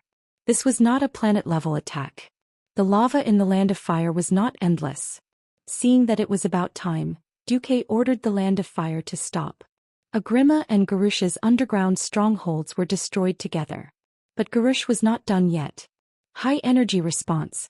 It's a shadow element. Enemy attack. The messenger's voice turned from surprise to fierce. This time there was no need for the messenger to report. All the big shots of the Alliance saw that in the airspace ahead, a scouting frigate had been destroyed by a shadow element light cannon. Boom. The dazzling light caused the dimmed battlefield to suddenly light up again. It was as if night had turned into day in an instant. Duque pursed his lips. Sally broadcasted to the whole Alliance, including those families. Sally understood what Duque was implying. At this time, countless people in the Eastern Kingdom and in the Backlands waiting for news from the front lines were pleasantly surprised to see the magic mirrors in the squares suddenly change. The Battle of Agrima was the most important thing for everyone. Due to the information restrictions, everyone could only see the situation in the Backlands. News about Durotor was not allowed to be reported. On the screen, a giant wind city of the tribe was being destroyed by a volcano. People of the Alliance rejoice. During the siege of the Horde's capital, Orgrimmar. During Operation Focusing Rainbow, the Alliance dropped a super bomb made of 100 tons of TNT on the Horde. The commander of the Alliance, Duke Marcus, even summoned a terrifying volcano to destroy the Horde's capital, Orgrimmar. Everyone please take a look. Back then the Alliance lent the Horde a ship to cross the endless sea to the west. Then the Horde spent 15 years building the main city of Orgrimmar on this red land. It's now history. However, we used magic bombs to destroy Theramore and spread the flames of war to every member of the Alliance. The main culprit, Gurus Hellscream, who calls himself the chief of the Orthodox tribes, has yet to be executed. On the screen, dazzling flames had already exploded in the center of the battlefield. There was no need for the higher-ups of the Alliance to give the order. The fleets at the front line were already attacking the enemy. Following the roar of the 400mm and above cannons, a mushroom cloud rose up from the red earth, bringing with it an endless amount of smoke and dust. The shockwave pushed the reddish-brown dust cloud over, blowing away tons of dust and debris. Soon, everyone saw a huge black shield rise around a huge figure, blocking all the explosions, dust and shockwaves outside. That was the power of Xianxia. A higher level of mystery easily rejected the low-level energy reaction. Each heavy cannon weighed more than a ton and nearly 100 kilograms of gunpowder. However, the terrifying explosive power that could blast a 5-story tall tower into the sky was still unable to do anything to the black light shield on Garusha's body. Facing the direct attack of the cannons, the shield only bent slightly and shook for half a second before returning to normal. They noticed that, beside Garush, a huge, ugly heart was beating powerfully. The broken blood vessels of the heart were like a whirlpool, crazily absorbing evil nutrients from the surrounding air. The despair of the Horde members before they died, the wails of their souls and their painful mental fluctuations. All the negative emotions became nourishment for Xianxia's heart. After being transformed by the heart, it was injected into Gurus' body. Although Gurus rushed out of the underground fortress in an extremely disheveled appearance, with more than a dozen charred places on his body, he was ruthless to others and also to himself. He actually used Bloodhowl to cut off the injured parts of his body. Then, in the high-magnified vision of the magician's eyes, his damaged muscles were like wriggling earthworms, connecting together and healing at a speed 100 times faster than normal. Many of the Alliance civilians who saw this scene retched. In the command hall of Naxxramas, Duque stood up calmly. It's time. Let's end this. The Alliance's heroes were mobilized for the first time in a long time. Whenever conventional combat power could not defeat the enemy, it was time for the heroes to go out. They were both the leaders of the Alliance and the glory of the Alliance. Looking at the Alliance leaders gathered in front of the portal, the soldiers in the command hall stood up in unison, saluted, and gave the highest respect and blessings to the heroes who were about to go out to battle. This time, Duque could use Otter's Guardians or the 5 guardian dragons of the Dragon Sleep Temple. He gave up this right. For no reason, he just wanted to put an end to the 30-year war and grievances between the Alliance and the Horde, as a member of the Alliance. As for Brainless Roar, Duque had already cut him down too much. It wasn't to say that he had cut him down to a dog, but this was no longer an equal battle. In this life there was no great uprising of the Horde. Thrall might have tried, but Thrall, he should have died in the volcanic eruption. Duque didn't have time to sigh. If he could use the volcano move, he had no intention of leaving anyone alive. In the original time and space, the Battle of Orgrimmar, the ultimate dungeon in the Mystery of Pandaria time point, had as many as 14 bosses, a considerable number of which were war machines made by goblin craftsmen. Now Duque couldn't see any of them. In order to prevent the Alliance from invading with mechanized troops, a certain brainless person deliberately made the entrance and exit of the underground stronghold very narrow. In the end, not only did he fail to trick the Alliance, but he also tricked himself in the volcanic eruption scenario. Now there were only 5 bosses left, which was really hilarious. Seeing Duque and his party appear, Gurus let out a deafening roar. Duke Marcus, you despicable person. Don't you dare to fight me fair and square? Sure, first throw away that piece of rotten meat next to you called Xianxia. How about we fight fair and square? The corner of Duque's mouth curled up into a cold smile. Chapter 1971. A fair duel was a joke. This was more like the weak hoping to use moral coercion to ask the strong to deliberately pull their combat power to the same level as the weak. In reality, even if the real strong lowered their power level, they could still achieve victory through their rich experience and unconstrained fighting methods. Different races, different backgrounds, different experiences, different ways of growing up. There were too many differences that created a myriad of differences in individuals. With such differences, how could there be fairness? Speaking of which, I, Dumok, transmigrated openly and relied on my own memory, wisdom and power to fight to this day. Why should I give up my advantage and fight you openly? What a joke. Duque's disdain could be conveyed to Brainless Roar without words. You destroyed my tribe, you bastard. Why can you steal the power of an elemental lord, but I can't use the power of an ancient god? Brainless Roar roared and shot Duque with a light cannon. The terrifying mental energy that lingered on the battlefield was too majestic. There was no need to deliberately collect it to create a huge amount. The huge and thick black energy cannon was terrifying the moment it was fired. Could probably stuff a destroyer into it. Duque did not make a move. A golden and benevolent figure appeared beside Duque. It was the former Archbishop of the Holy Light, Alonso's Fail. He raised a golden staff that was in the shape of a cross and had a ring on the top of the staff at the right time. Blessing. The classic staff of a priest. As a heroic spirit that relied on the magic net, Alonso's could change his shape or the appearance of his equipment at will. This was the simplest, transmogrification. But what he liked the most was this staff that had a special meaning to priests. The era when this staff was created had a special meaning to him. It was the most glorious era of the Holy Knight profession that he had single-handedly created. Blessing glowed with holy light and formed a huge hemispherical light shield that blocked in front of Duque. All the dark power that poured down was refracted and reflected away, dissipating in the air. Brainless Roar did not know that this scene was being broadcasted to the entire alliance and the various races that had joined the Horde. Perhaps to him power was power. There was no distinction between attributes, nobility or lowness, only strength and weakness. Having always believed in the traditional concept that history was written by the victors, Garusha's way of thinking was simpler and more violent. If he had the upper hand, there was nothing wrong with him doing so. Unfortunately, he wasn't. Without any scruples, he was now covered in a black aura, and any random move he made would sound like the howling of a chilly wind. No matter how one looked at it, he was the ultimate representative of a major villain. Originally, in history, for the sake of justice and rules, the Alliance and the Pandaren organized a grand trial. Braindead Howl had killed so many people, committed war crimes, and even played the ancient god Yashaji. Braindead Howl, who had committed such a huge crime, had no choice but to give face to the tribe and only be sentenced to life imprisonment. In the end, he still managed to escape. Please forgive me for not being able to accept such moronic and idiotic behavior. The live broadcast of the duel was, in fact, a public trial.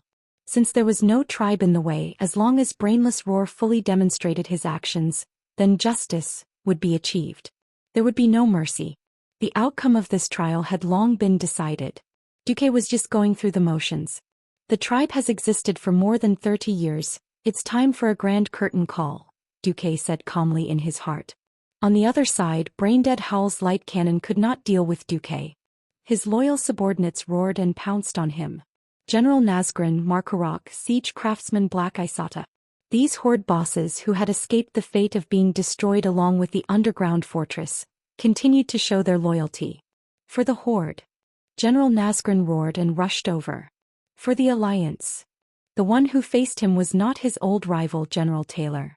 Sorry, Taylor was not qualified to appear in such an occasion. In front of him was Tyrion Fordring. Tyrion, who was often teased by Duque as His Majesty, was not considered old. He was in his early 50s and despite his white hair he was still quite good at fighting. Nazgrin had not been specially enhanced. He was still a pure orc warrior. His strength came from his experiences. It was rare that Tyrion did not use his surging holy light to blast Nazgrin with Ashbringer. Right now, the Empress Dowager was more like a warrior fighting Nazgrin with the simplest of skills.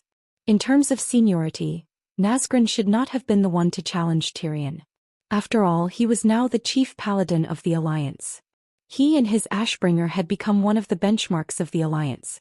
Just like how Duque had come down to fight Braindead Howl, this battle that was about to destroy the Horde had a special meaning to it. This was the privilege of the older generation of the Alliance, who had directly endured the invasion of the orcs. They had risen during the second battle at the Dark Portal and became the core of the Alliance. Now that the Horde was about to end, they had to personally wrap things up. That was why the one who blocked Markarok was Gavin Rad. His wind sword had become slightly weaker because Queen Sylvanas had freed Prince Thundrin and wanted to take him in as her subordinate. Gavin Rad temporarily replaced his wind sword. But even with the most ordinary of hammers he could still suppress Markarok with the skills he had learned on the battlefield for 30 years.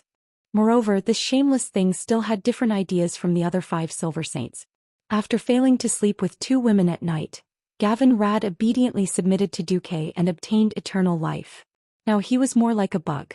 He had the body of an 18-year-old, the experience of a 50-year-old, and the ability to combine holy light and lightning attacks at the same time. Even after Markarok had been strengthened by Asha's power, he was still being suppressed by Gavin Rad with an epic hammer. Dressed in golden plate armor, Gavin Rad merely dodged to the side and avoided Markarok's sweeping attack by a hair's breadth. The next second, a hammer hit the Gurus adjutant's face. Holy light mixed with lightning exploded on Markarok's enlarged face, and violent elemental turbulence swept across the red ground. Markarok's giant body was sent flying more than 10 meters away by the impact of the hammer. Only after rolling a few times did he finally stop, amidst the shocked cries of the Kukuran guards. "Yo kid, you followed the wrong boss. People who use such evil powers will not have a good ending." Gavin Rad mocked. "You know nothing about the Horde." Markarok let out an angry roar and charged at Gavin Rad again. Chapter 1972. There was no chance to bring out the large war machines that Garush had prepared in the underground fortress. For example, the Iron Battle Scorpion. Similarly, in this life, Duke Mu did not give Brainless Roar enough time to corrupt the entire Splendid Valley, so there was no Fallen Guardian group of bosses in history. In addition, Duque drove the Horde to Pandaria, so Brainless Roar had no time to do any side quests, so there was no Bloodthirsty Sock, the primitive dinosaur boss that was brought back from the giant beast island. Apart from a few die-hard followers around Garush, he still made some achievements like in history. For example, the Dragon Maw clan that had revived the Horde. In this life, the Dragon Maw clan declined with the death of the Patriarch Zulu Hid in the World War II. It was not until the Cataclysm that the Dragon Maw clan returned to the stage of history after Garush destroyed the Twilight Fortress in the Barren Lands. Overseer Zyra and Garush formed a very close relationship during the Twilight Highlands incident, and she and her Dragon Maw orc promised loyalty to Garush's cause. The terrifying ancestor Dragon Garush was a direct descendant of the dragon race's Cataclysm ancestor. Zyra rode on its back and appeared in front of the Alliance's powerhouses as a boss. Oh. The group of Alliance powerhouses sighed. It had nothing to do with them again. Duque did not care about what kind of deal they made in order to get into the battle. In any case, what Duque wanted was an absolute crushing and destruction. Basically, every time a powerhouse jumped out from the Horde's side, there would be a corresponding powerhouse on the Alliance's side who would rush up and drag them to the side to fight. As soon as Garush appeared, a countess on a platform on Naxxramas jumped off a building. Everyone in the Alliance knew what Countess Katrana was. Now the Countess jumped off a building. Under the acceleration of gravity, the Countess's falling speed increased. The strong wind blew her black hair wildly, and her red dress looked like a falling comet from a distance. The Countess did not stretch her neck and let out a long roar. In the blink of an eye, the clothes on the Countess' back turned into a pair of black wings. Her slender and fair limbs turned into dragon claws covered in fine and solid black scales. Her seductive body was rapidly expanding. It only took about 3 seconds for her to transform from a human to a dragon. When she landed on top of Garaka's head, Onyxia had completely transformed into her dragon aspect form. Garakas, who lacked the experience of fighting a dragon aspect, was caught off guard. Just as it raised its huge head, it realized that its wings had been hit by the opponent's signature, Deep Breath. After being reinforced and strengthened by the fire elemental realm, the progenitor dragon's entire wing was carbonized when it exploded into a sky full of sparks. The progenitor dragon let out a pained roar. Even after tumbling for more than 300 meters, it still could not stabilize its body. In the end, it was still a primitive creature, unlike the 5-colored dragon race. The chromatic dragons were strengthened by the titans, and the truly powerful wyverns could even control the elements to soar in the sky. No one would have thought that the wyvern boss of the Horde would be at an absolute disadvantage right from the start. As Garakas tumbled to the ground, Onyxia used her incomparably proficient flying skills to hover and use her 4 sharp claws to remove parts from Garaka's body. When the progenitor dragon crashed to the ground, creating a huge crater on the red ground, Onyxia also added 2 more legs. She directly used her considerable weight and the kinetic energy brought by the acceleration of gravity to press down on the opponent's lower back in one breath. Crack. It was the crisp sound of vertebrae breaking. Without giving the opponent any room to fight back, the black dragon's mouth, which had countless sharp teeth, had already bitten Garaka's neck. At the same time, Overseer Zyra was split in half by the black dragon's claws. The people of the Alliance could barely see a black shadow flash down. When they could see it clearly, the scene that decided the outcome of the battle had already appeared on the screen. They only saw the Black Dragon Princess, wearing a huge Alliance cloak, defeating the opponent as a mount of the Alliance.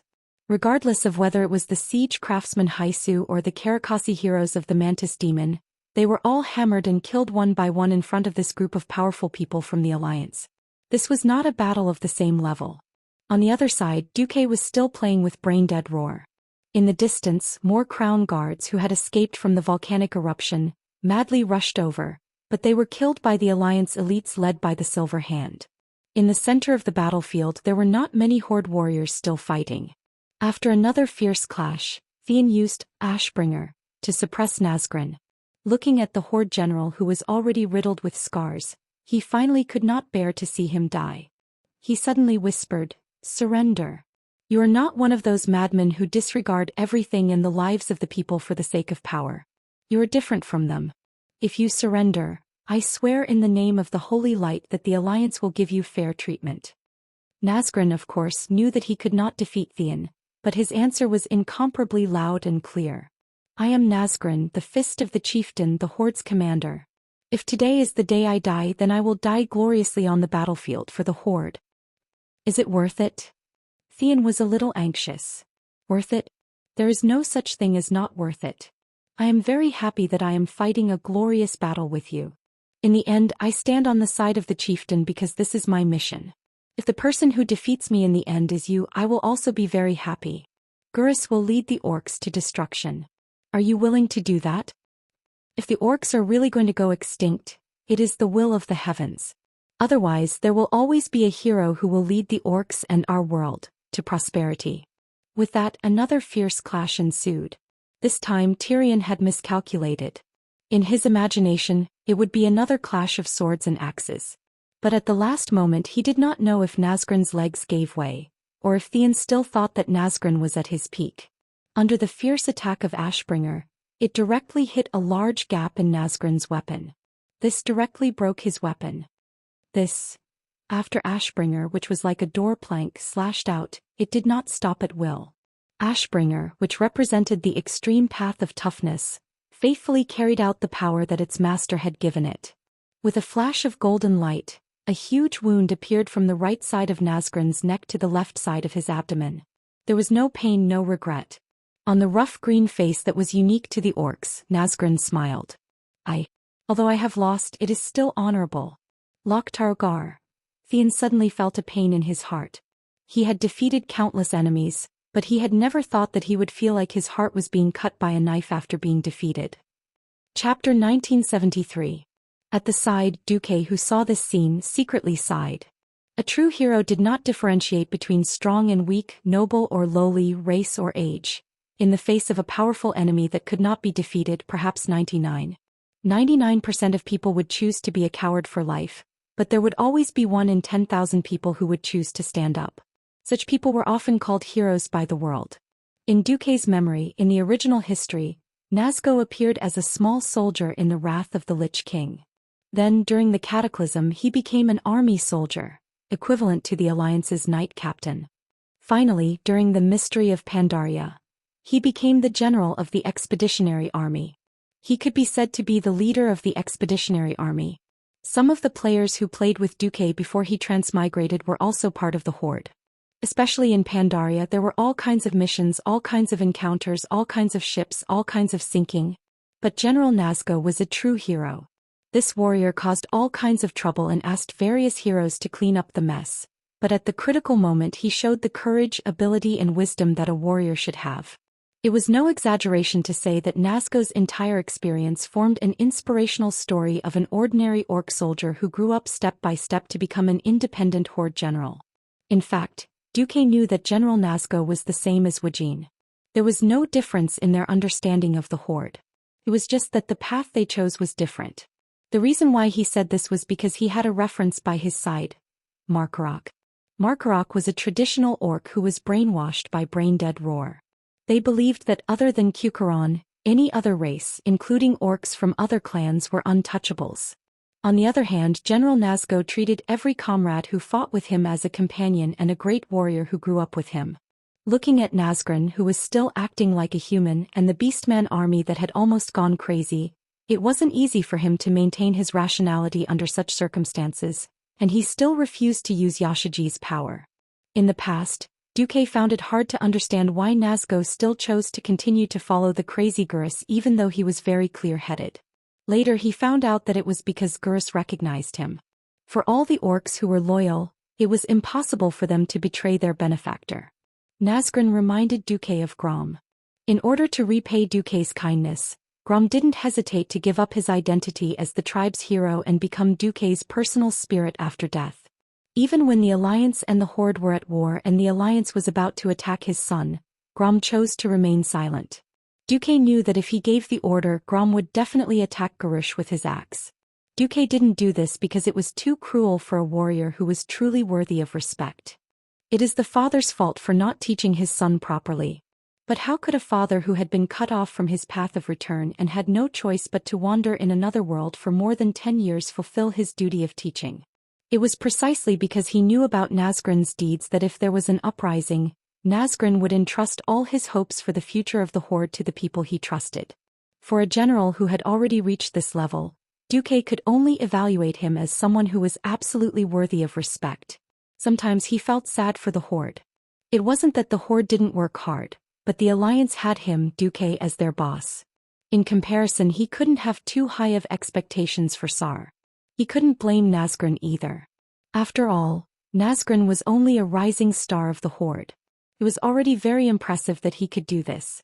Seeing that Nazgûl had fallen, Duke floated over from afar and spoke into the ears of Theon and the people around him. The Alliance will bury Nazgûl. This decision made Tyrion and the other righteous people feel a sense of comfort. But Brainless Roar was unhappy. He scolded, "Even after death, the warriors of the Horde will only return to the land of our ancestors. You Alliance pigs have no right to profane the remains of the warriors of the Horde." His words stunned the big shots of the Alliance for a moment. Then they burst into laughter. *CK. What did you just throw out? *whoosh whoosh whoosh. An axe made of shadow energy tore through the air. It was obviously aimed at Duque. It was a weapon of blasphemy. The weapon of blasphemy, which was refined and shaped by Yashaji's power, missed and exploded where Duque was 1/10 of a second ago. The violent explosion created a small, shadowy energy storm that affected everything within a 30-yard radius. Duque nimbly used Flash to appear in another place. He smiled lightly. "Blasphemy? Sorry. No one blasphemes their ancestors more than you, Brainless Roar. Oh Garush, your father is grieving, your ancestors are weeping. Don't mention my ballless father." Brainless Roar attacked again. He stretched out his left hand and grasped in the air. A dark attack filled with negative emotions was unleashed. Despair's Grasp. This was a double special skill that contained mental shock and shadow energy. If an ordinary hero was hit by this, even if they did not die from the violent shadow energy, their minds would be destroyed by the endless negative emotions. In the ancient war between the Titans and the ancient gods, hundreds of guardians of the same level as Alexstrasza had their minds destroyed just like that. They became walking corpses. Duque was not interested in this kind of self-torture. He used Flash, again. This time Duque appeared 30 meters behind Brainless Roar. For the powerful pharaoh, if he did not stop their almost endless teleportation, there would be no need to fight this battle. Ordinary mages had a cooldown time for Flash, and the more they used it, the easier it was for them to make mistakes. After all, Flash was a type of teleportation. The more powerful pharaoh was, the more he had no such restrictions. This was especially true on the battlefield. If pharaoh could set up more subtle spatial coordinates, a warrior who relied purely on physical combat would not have the slightest chance of winning. They would definitely be controlled to death. However, the moment Brainless Roar officially absorbed the power of Yashaji's heart, he was no longer a pure warrior. His physical combat skills were still superb. What was even stronger was the power that came from Yashaji. He raised his hand and a mass of dark energy that completely affected the city burst out from his hands. That was the corrosive vortex, obtained from Yashaji's blood. It looked like the warrior's whirlwind slash. However, every blade of light from the giant axe carried a strong dark aura. Any blade of light could easily cut open the ground, and the surrounding space was dyed in a strange blue and white color. Duque was unmoved. Sigh. Still not willing to reveal your true face? Chapter 1974. If Duke wanted to, an ordinary brainless roar could really be dealt with a snap of his fingers, and with a paw sound, it would be reduced to ashes without leaving any residue. Regular warriors had no chance of winning against a demigod like Pharaoh who could turn into elementals. It was like using an axe to chop at the air. It was meaningless. Elementals, on the other hand, could easily crush a warrior. Garush was different. Before, he had no value at all for Duque to make a move. But now, the system had changed his description to Garush, the incarnation of Ashoka. True face? Duke Marcus, are you so eager to see me slaughter you humans, kill all those damn dwarves and throw all the elves into the wolves' lair? And those Dreenii who are worse than pigs, You will have a chance. I will chop off your head and imprison your soul in a pathetic skull. I will watch you and your alliance turn into ashes. Brainless Roar was really brainless. This scene was directly displayed in front of the millions of people in the alliance. Who knew how many people cursed on the spot, and even more people clenched their fists tightly. Oh. The people in your tribe are almost all dead, Duque mocked. In the distance, the mutated Kukuran guards were still charging over without a care for their own safety.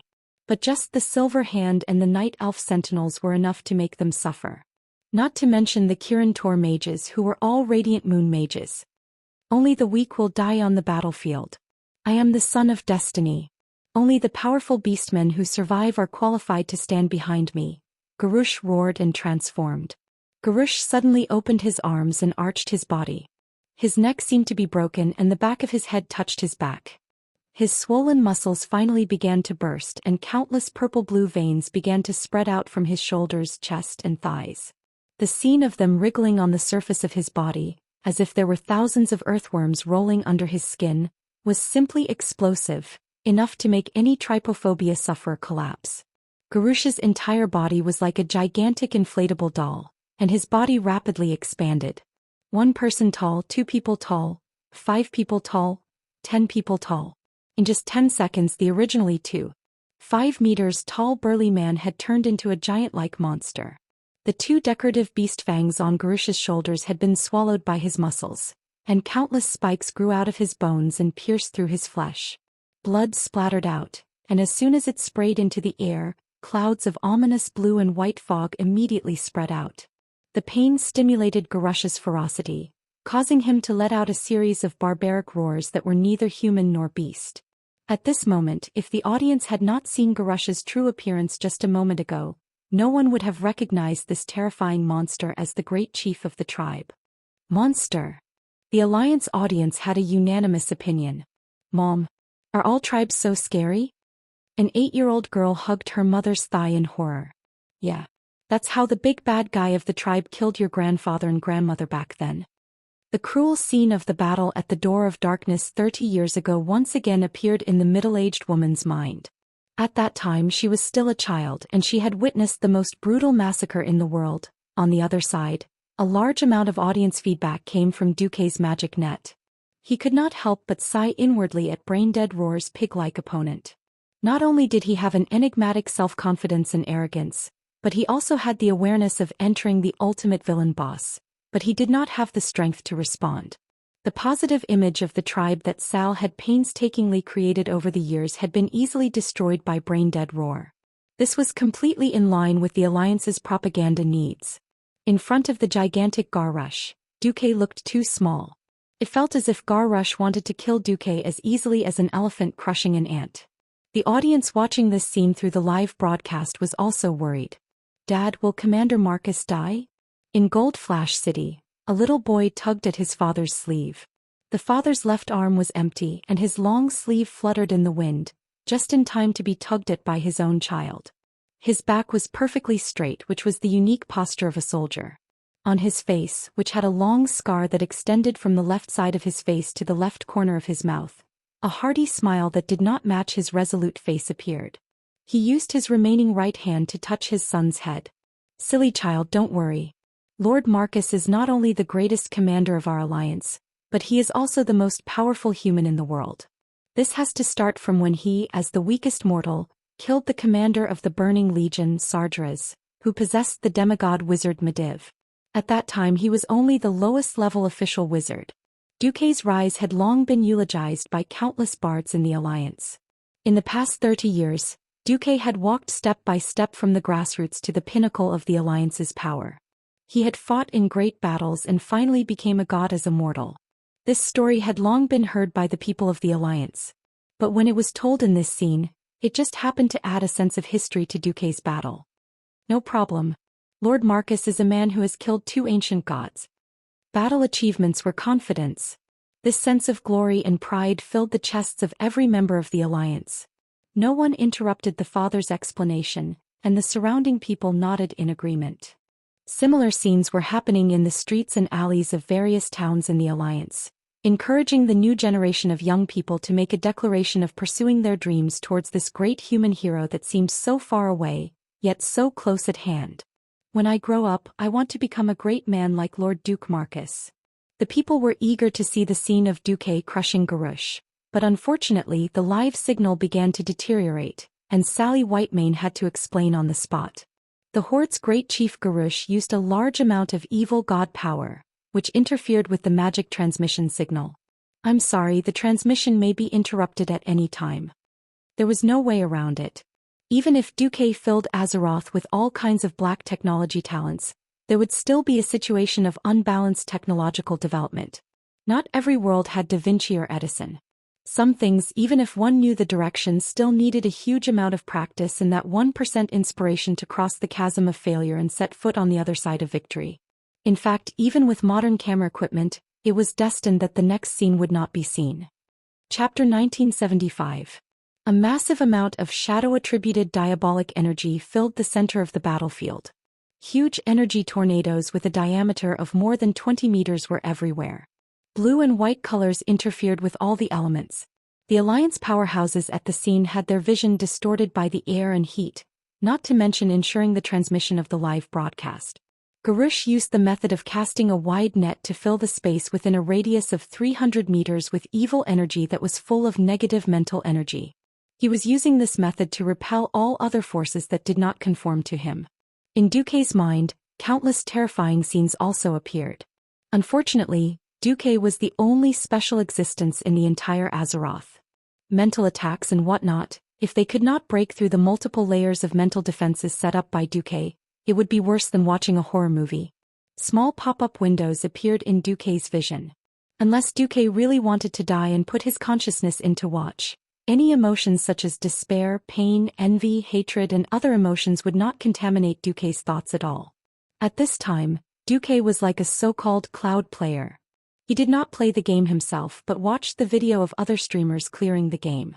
The terrifying and desperate spiritual energy emitted from Garush had already forced many of the Alliance's big shots to retreat. Other than the most strong-willed paladin who could still stand within 200 meters, the other leaders had no choice but to retreat to a safe place. It seemed that Duque was at a great disadvantage. Only those who really knew the ropes knew that Garush was not qualified to be compared to Duque at all. Did they really think that Duque had nothing to gain after traversing thousands of timelines? Stop joking. He had retracted all the branches of the timelines and destroyed all the terrible branches of history, as if wiping away the fog of fate that shrouded the future. Through the authority that the will of the planet Azeroth had given him, Duque finally saw the only answer. It was like the only flame of hope in the darkest night, or like a distant star shrouded in dark clouds, shining with the only light of order in a hazy and chaotic world. Yes, that was the path to becoming a true god. The path to godhood that even Elune could not tell him, and that only the will of the planet was qualified to reveal to him. The true authority of the 4 elemental realms, the end of the path of magic and the authority to control the world. Why was it that after the titans of the Pantheon left this planet, the guardians of the earth still had eternal life? As long as their will did not collapse, they could live forever? They had clearly left, so why were the titans able to give their servants an almost inexhaustible amount of power? Where did the time, life, magic, earth, dream and other extraordinary divine spells of the 5 dragon aspects come from? There was only one answer to all the questions, because the right to use the laws of this planet was already in their hands. The one who made the laws was the true God. Below true gods, all existences with the second highest authority over a certain law were known as demigods in that domain. In ancient times 25,000 years ago, during the Great War between the Titans and the ancient gods, the will of planet Azeroth was awakened. The path to the gods' kingdom for mortals was sealed forever. On the ground, only the races that were recognized by both the planet's will and the Titans were allowed to retain the right to use the supreme authority.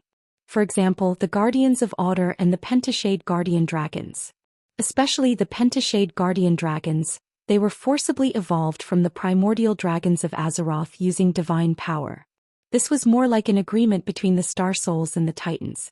Only they had the opportunity to open that door and become the saints of the mortal world, which was the demigod.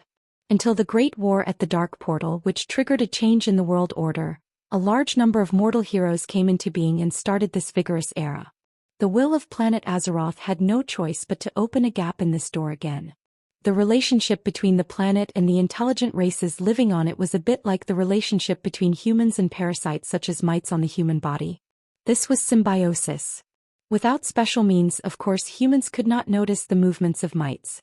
However, the rotten skin and even internal organs of the human body brought about equally dangerous consequences. Modern people would see a doctor, take medicine, apply ointment, or even perform surgery to expel the disease. And the so-called saints of the mortal world, the demigod, were the executors of these means. Now the enemy was getting stronger and stronger. As long as the will of planet Azeroth still had the desire to live and did not want to be destroyed, it would have to make greater concessions. This time the concession it made was the authority of power. Duque did not know how to smoothly grasp this authority. Perhaps there was no other existence in the world who knew how the god of the weave operated. Duke pulled out this song of light and shadow, and carefully sensed the laws of nature flowing in his body that was becoming more and more condensed. No matter how strong the divine body was, no matter how much the elements were compressed, it could not absorb the entire world's elements into the body. This was a power that was completely different from the elemental power he had. No, more accurately, it was the way in which this power was formulated and used. It had already become one with the world, intertwining with each other. It was as if he could feel the mysterious arcane energy, the calm and cold water elements, and the violent and lively fire elements in this world with every movement. A second passed in the outside world, but after Duque released his spirit sense and perception, it felt like millions of minutes and seconds had passed.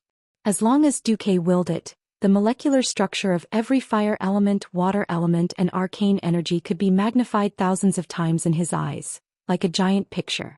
And with just a thought he could completely change its structure. Even if it looked the same on the surface, it would become a completely different existence on the inside. This was the law. Although it was still very preliminary and imperfect, like a toddler learning to walk, this method of groping for stones to cross the river far surpassed the billions of living beings in the mortal world. Seeing that brainless howl had finally transformed into an ugly monster that all intelligent beings in the world with a normal brain would naturally hate, Duque knew that the name Gur's Hellscream, this existence, had completed his historical mission. The long period of indulging him and waiting for him to court death had finally come to a point where he could no longer tolerate it. Let's end this. Duque calmly raised the sword of holy light in his hand. Dark spiritual energy of despair. Brilliant golden holy light. After shaping this scene into a battle between good and evil, everything fell into place. The warmth of holy light, the mysteriousness of arcane spells, the coldness of frost and the blazing of flames, for completely different powers erupted from Duque's body at the same time without conflicting. This powerful touch that was a little confusing to the senses was so powerful that no expert of the Alliance could withstand it, and they had to retreat even further. At this moment, a ray of golden light suddenly pierced Gur's chest from the front to the back. Chapter 1976. It was a bloody hole the size of a bowl, and one could see what was behind it, which was covered by his majestic body. It was a ghastly sight. Ordinary people would have died long ago. Treating Garush, who was like an incarnation of an ancient god, as an ordinary person was the biggest mistake. A fatal wound in the eyes of mortals was like a mosquito bite to the berserk brain-dead roar. Ha ha. Is that all you've got? Duke Marcus. The brain-dead roar laughed wildly. It doesn't hurt. It doesn't itch. Is that so? The corners of Duque's mouth curled up into a smile. If the people of the Alliance saw this, they would lose fans. In the distance, Jaina felt a little unbearable. She sighed in her heart. Garush was completely finished. She had been with Duque for many years before finally going from Duque's disciple to Duque's woman. No one knew Duque better than she did. It had been a long time since she had seen her man show such power. Was this also an aura? Yes. In the face of a powerful monster, perhaps a hero with extraordinary courage would not turn pale and their teeth chatter, but the faint sense of tension could still be felt. There would never be a second person in the Alliance who had the luxury and tranquility of Duque. Whether it was facing the green tide of orcs, the burning legion boss, or the ancient god, Duque's indifference, which seemed to be above all living things, could not be learned by anyone. Mages needed to be calm. If they were not calm, they would recite the wrong spell or confuse the flow of magic in the magic circuit or activate the runes. Dooku was the only person in the world who could be as calm and collected as he was. There was no doubt that this was what attracted Jaina the most about Duque. Garush's voice, which had become hoarse due to his anger, sounded as if it came from the deepest depths of hell. He glared at Duke with bloodshot eyes and gnashed his teeth as he roared, "Holy light! Damn the power of the holy light! You remind me of those frail Draenei. Very good, I will first wipe out the Alliance, then drag out every Draenei and pull out all of their flesh and bones to make them into leather drums. I will make them remember who our world belongs to even if they fall into hell." Merritt, who was far away, gritted his teeth. Your damned world is coming to an end. If not for Duque's repeated reminders not to interfere unless something happened to him, Hoof would have been the first to rush up and use her divine axe to give Brainless Roar a taste of the wrath of a Draenei. Garush raised his axe high at Duque. At this moment, Blood Roar couldn't just be called this name. Apart from the fact that it was a single-edged two-handed axe, there were no other traces of its original form. Clusters of blue high-purity shadow elemental crystals wrapped around the axe, enlarging it to match the size of the enlarged Brainless Roar. The original Blood Howl was probably a decoration inside the gigantic axe. After the surrounding space was filled with a huge amount of Yasha-type dark power, Duque had to be very careful when he wanted to teleport. It wasn't that he couldn't, but the dark power that the opponent emitted was too strong, and it was very likely that it would disrupt the stability of the spatial coordinates at a critical moment. Without Duque's teleportation ability, this was more like a bombardment. Duque muttered in a low voice, "Look at my 100% bare-handed attack." A pair of frost elemental hands as thick as the smallest frigate appeared out of thin air, like a huge palm the size of a dance hall. The giant version of the Blood Howl was immediately clamped. Brainless Roar cried out in shock. He suddenly realized that standing in front of him was no longer the tiny Duque, but a giant elemental giant that was the same size as him. Arcane magic, frost and fire. The perfect mixture of the three elements presented a mixed-colored giant. On the giant's head, Duque sat upright in the frost elemental head. Through the translucent outline of the elemental giant's head, one could see Duque with his legs crossed. Duque and Brainless Roar were essentially doing the same thing. The difference was, Duque controlled the elements and let the elements form a giant outside his body. Brainless Roar's control over the elements was even worse. He had no choice but to stuff all the dark power that carried the negative mental energy of Yasha type into his body. Impossible. Realizing that his strength could not overwhelm this pure elemental giant opposite him, Garush screamed. Pursuing the power of darkness was like using cheats. Using cheats could help you defeat enemies that you could not possibly defeat. No matter what professional player or national team you were, using cheats was the thrill of killing the enemy. It was at this time that Garush found that his cheats were a little ineffective. Duque's giant used 2 frost arms to clamp his axe, but under the giant's armpits, there were actually 4 flame arms of the same size. A pair of arcane palms held the gigantic arms of Brainless Roar, making it impossible for him to exert any strength. Another pair of flame palms slapped fiercely on the shoulders, suddenly clasping Brainless Roar's shoulder blades. The next second, the elemental giant retracted its legs, and its body appeared to be suspended in the air in an anti-gravity state. Garush's brain was not working well. He himself had become bigger, but he was still bound by the gravity of the planet. The problem was that the elemental giant itself could be supported by the wind without a high concentration of elements and condensed into a solid body. His slow thinking caused Garush to be kicked in the stomach by the elemental giant at the same time. Ignoring the elemental giant's body that was parallel to the ground, the elemental giant's movements were more like a snatch. In the blink of an eye, Garush's huge body was strangely dislocated. His arms were fiercely pulled by the elemental giant, and his body was like an old-fashioned cannonball, flying backward with a loud bang. In midair, Garush bent down with all his might and looked at Duque's elemental giant in horror. With his poor knowledge and poor eyesight, he really could not see how Duque had removed his arms. Only the strongest of the strong could see that when the elemental giant used its arcane arms to hold Brainless Roar's arms, Duque had already launched an attack. It was a golden holy light that shot out from under the arcane arms. Anyone with a little elemental sensitivity would be able to detect the powerful holy light. Unfortunately, there was only one word in Brainless Roar's fighting dictionary: reckless. Elemental sensitivity? That did not exist. Relying purely on his eyesight to distinguish the opponent's attack, he did not notice the elemental giant's little movements at all. So his reaction was, "You cheat dash, I didn't." Duque instinctively wanted to deny it, but when he remembered that he had relied on his knowledge of transmigration and the system to create the situation he had today, Duque changed his words. "Cheats? Let's put it that way. You cheat, so do I. It's just that my cheat is better." Chapter 1977. The scene was too chaotic. The highly concentrated elemental turbulence disrupted the surrounding field of vision, causing the airflow in the entire area to become extremely chaotic. Bystanders could only see a mass of colorful paste churning about, and only the experts with the strongest senses could sense it. In the blink of an eye, the collision of the elemental elements must have happened in many details that were unknown to outsiders. Kale, that's who was already an elemental demigod, was the most sensitive to elemental fluctuations. Next was Jaina, the mage sister. Sizzle. At the moment the lightning struck, Duque used Song of Light and Shadow to launch 2 rounds of holy light attacks. Boom, boom, boom, boom, crack, crack. Bzzz. The holy light and shadow energy collided. It sounded like a muffled sound, but in fact, it was 7 almost continuous sounds mixed into one loud sound. That's right. Duque launched 7 attacks on each side. 7 attacks made up a round, 1 on each side. One had to admit that Yashaji's strengthening of the Brainless Roar's body was very good. Perhaps the ancient gods had special skills to resist holy light, to adjust their body's resistance to it. Although Duque's first holy sword light cannon had pierced through the Brainless Roar's chest, Duque knew very well that the second one was only half effective.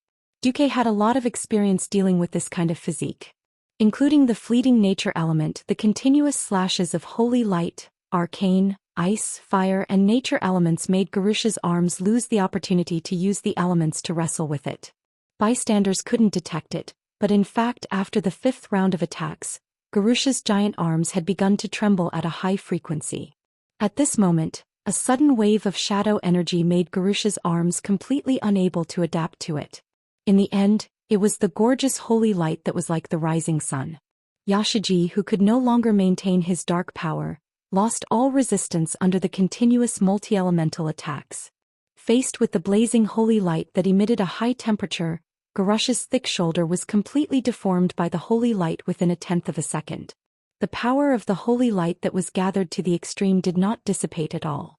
Almost as soon as the holy light touched the flesh, the vertical surface of the holy light that came into contact with the holy light splashed out radially blue and white waves of flesh. Bang!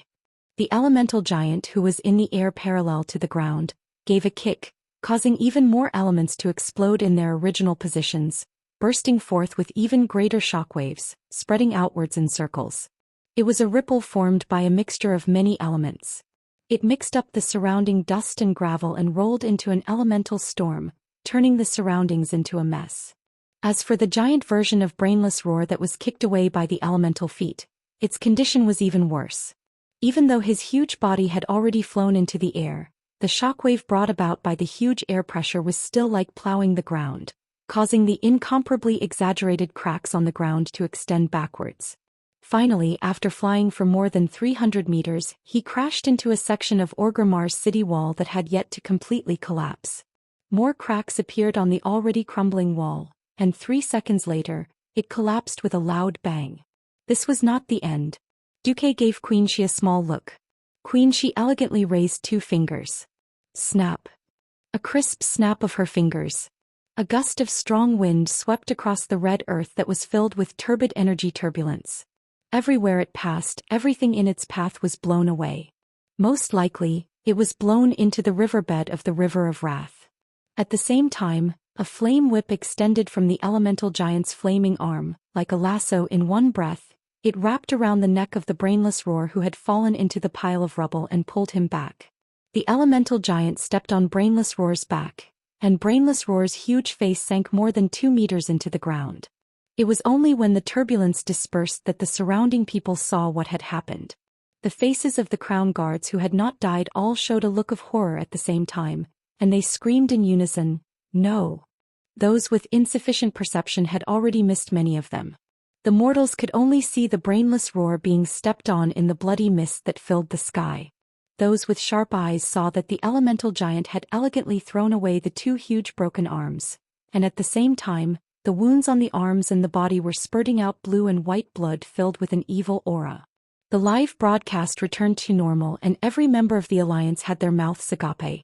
They had always heard about how powerful the experts of their own Alliance's hero squad were, but only when they saw the scene for themselves did they realize how powerful their boss was. On the other side, the Crown Guards seemed to have seen the most unbelievable thing in their lives. Their expressions clearly showed that they did not believe that their great chief would be defeated. No one had expected that the battle would end just as the warm-up was over. No. I haven't lost yet. I haven't. Garush was still struggling violently below. Everyone could see that his ghastly wound, which could easily allow a tank to pass through, was actually healing. Countless earthworm-like muscles regenerated and 2 new arms were forming. Unfortunately, these 2 arms now looked like the size of a normal orc, and it seemed that it would still take a while for them to grow to match their current huge size. It's over. Gurish. Whether it's you or the tribe. Duque's proud voice instantly spread throughout the battlefield. Then the elemental giant turned back into 2 arms, and it raised a single-edged 2-handed axe that looked very similar to Bloodhowl, except that the axe was made of the purest fire element. Crack, crack, crack, it was like chopping wood. The elemental giant's axe chopped down again and again on the neck of the gigantic Garush. It had to be said that the body that had been strengthened by the ancient god's dark energy was really tough. Unfortunately, under Duque's rapid elemental switching, even the toughest neck would be finished. A cracking sound came from the cervical vertebrae and everyone could hear it. It was the sound of the cervical vertebrae shattering. But before the cervical vertebrae were cut off, the red earth that carried the gigantic Garush seemed to be unable to withstand the elemental giant's fierce attacks, and it began to sink with a rumble. Of course, Duque knew that it was actually the rising volcano that caused the surrounding horizon to sink. But it looked like the elemental giant's fierce attacks had instantly pulled down the land south of Agrima by dozens of centimeters. This scene caused countless mortals to cover their mouths in shock. What kind of great power was this? Uplifting mountains, severing rivers, falling stars, capsizing oceans. This kind of power that mortals could not imagine was too exaggerated. Was this the end of the mortal power, the lofty appearance of supreme divine power? Chapter 1978. The magic communication projection in the Alliance was not some mass-produced TV. The large, illusory, 3-dimensional screen used for publicity required a magic transmission node to be set up in advance, and then at least one sky mage was sent to monitor the flow of magic. Therefore, at most, a large screen could be placed in every densely populated area. On the screen, the super elemental giant controlled by Duque chopped down on Braindead Roar's neck like a log. Originally, every square in the Alliance was always full of discussion and low exclamations, making the square seem noisy.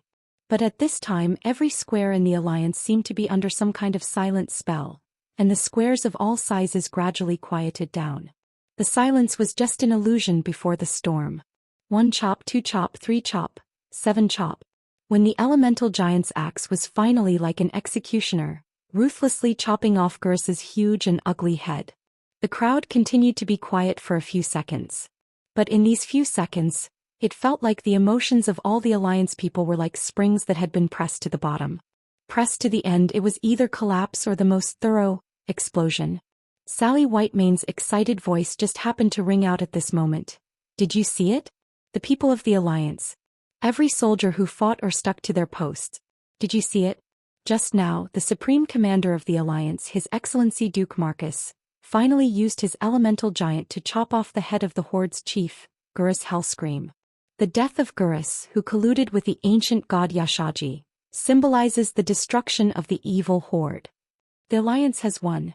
Long live the Alliance. The excitement that had been brewing for a long time was finally released at this moment. Boom. The next moment, the cheers of countless Alliance people burst out, resounding through the sky and resounding in every corner of the Alliance's territory.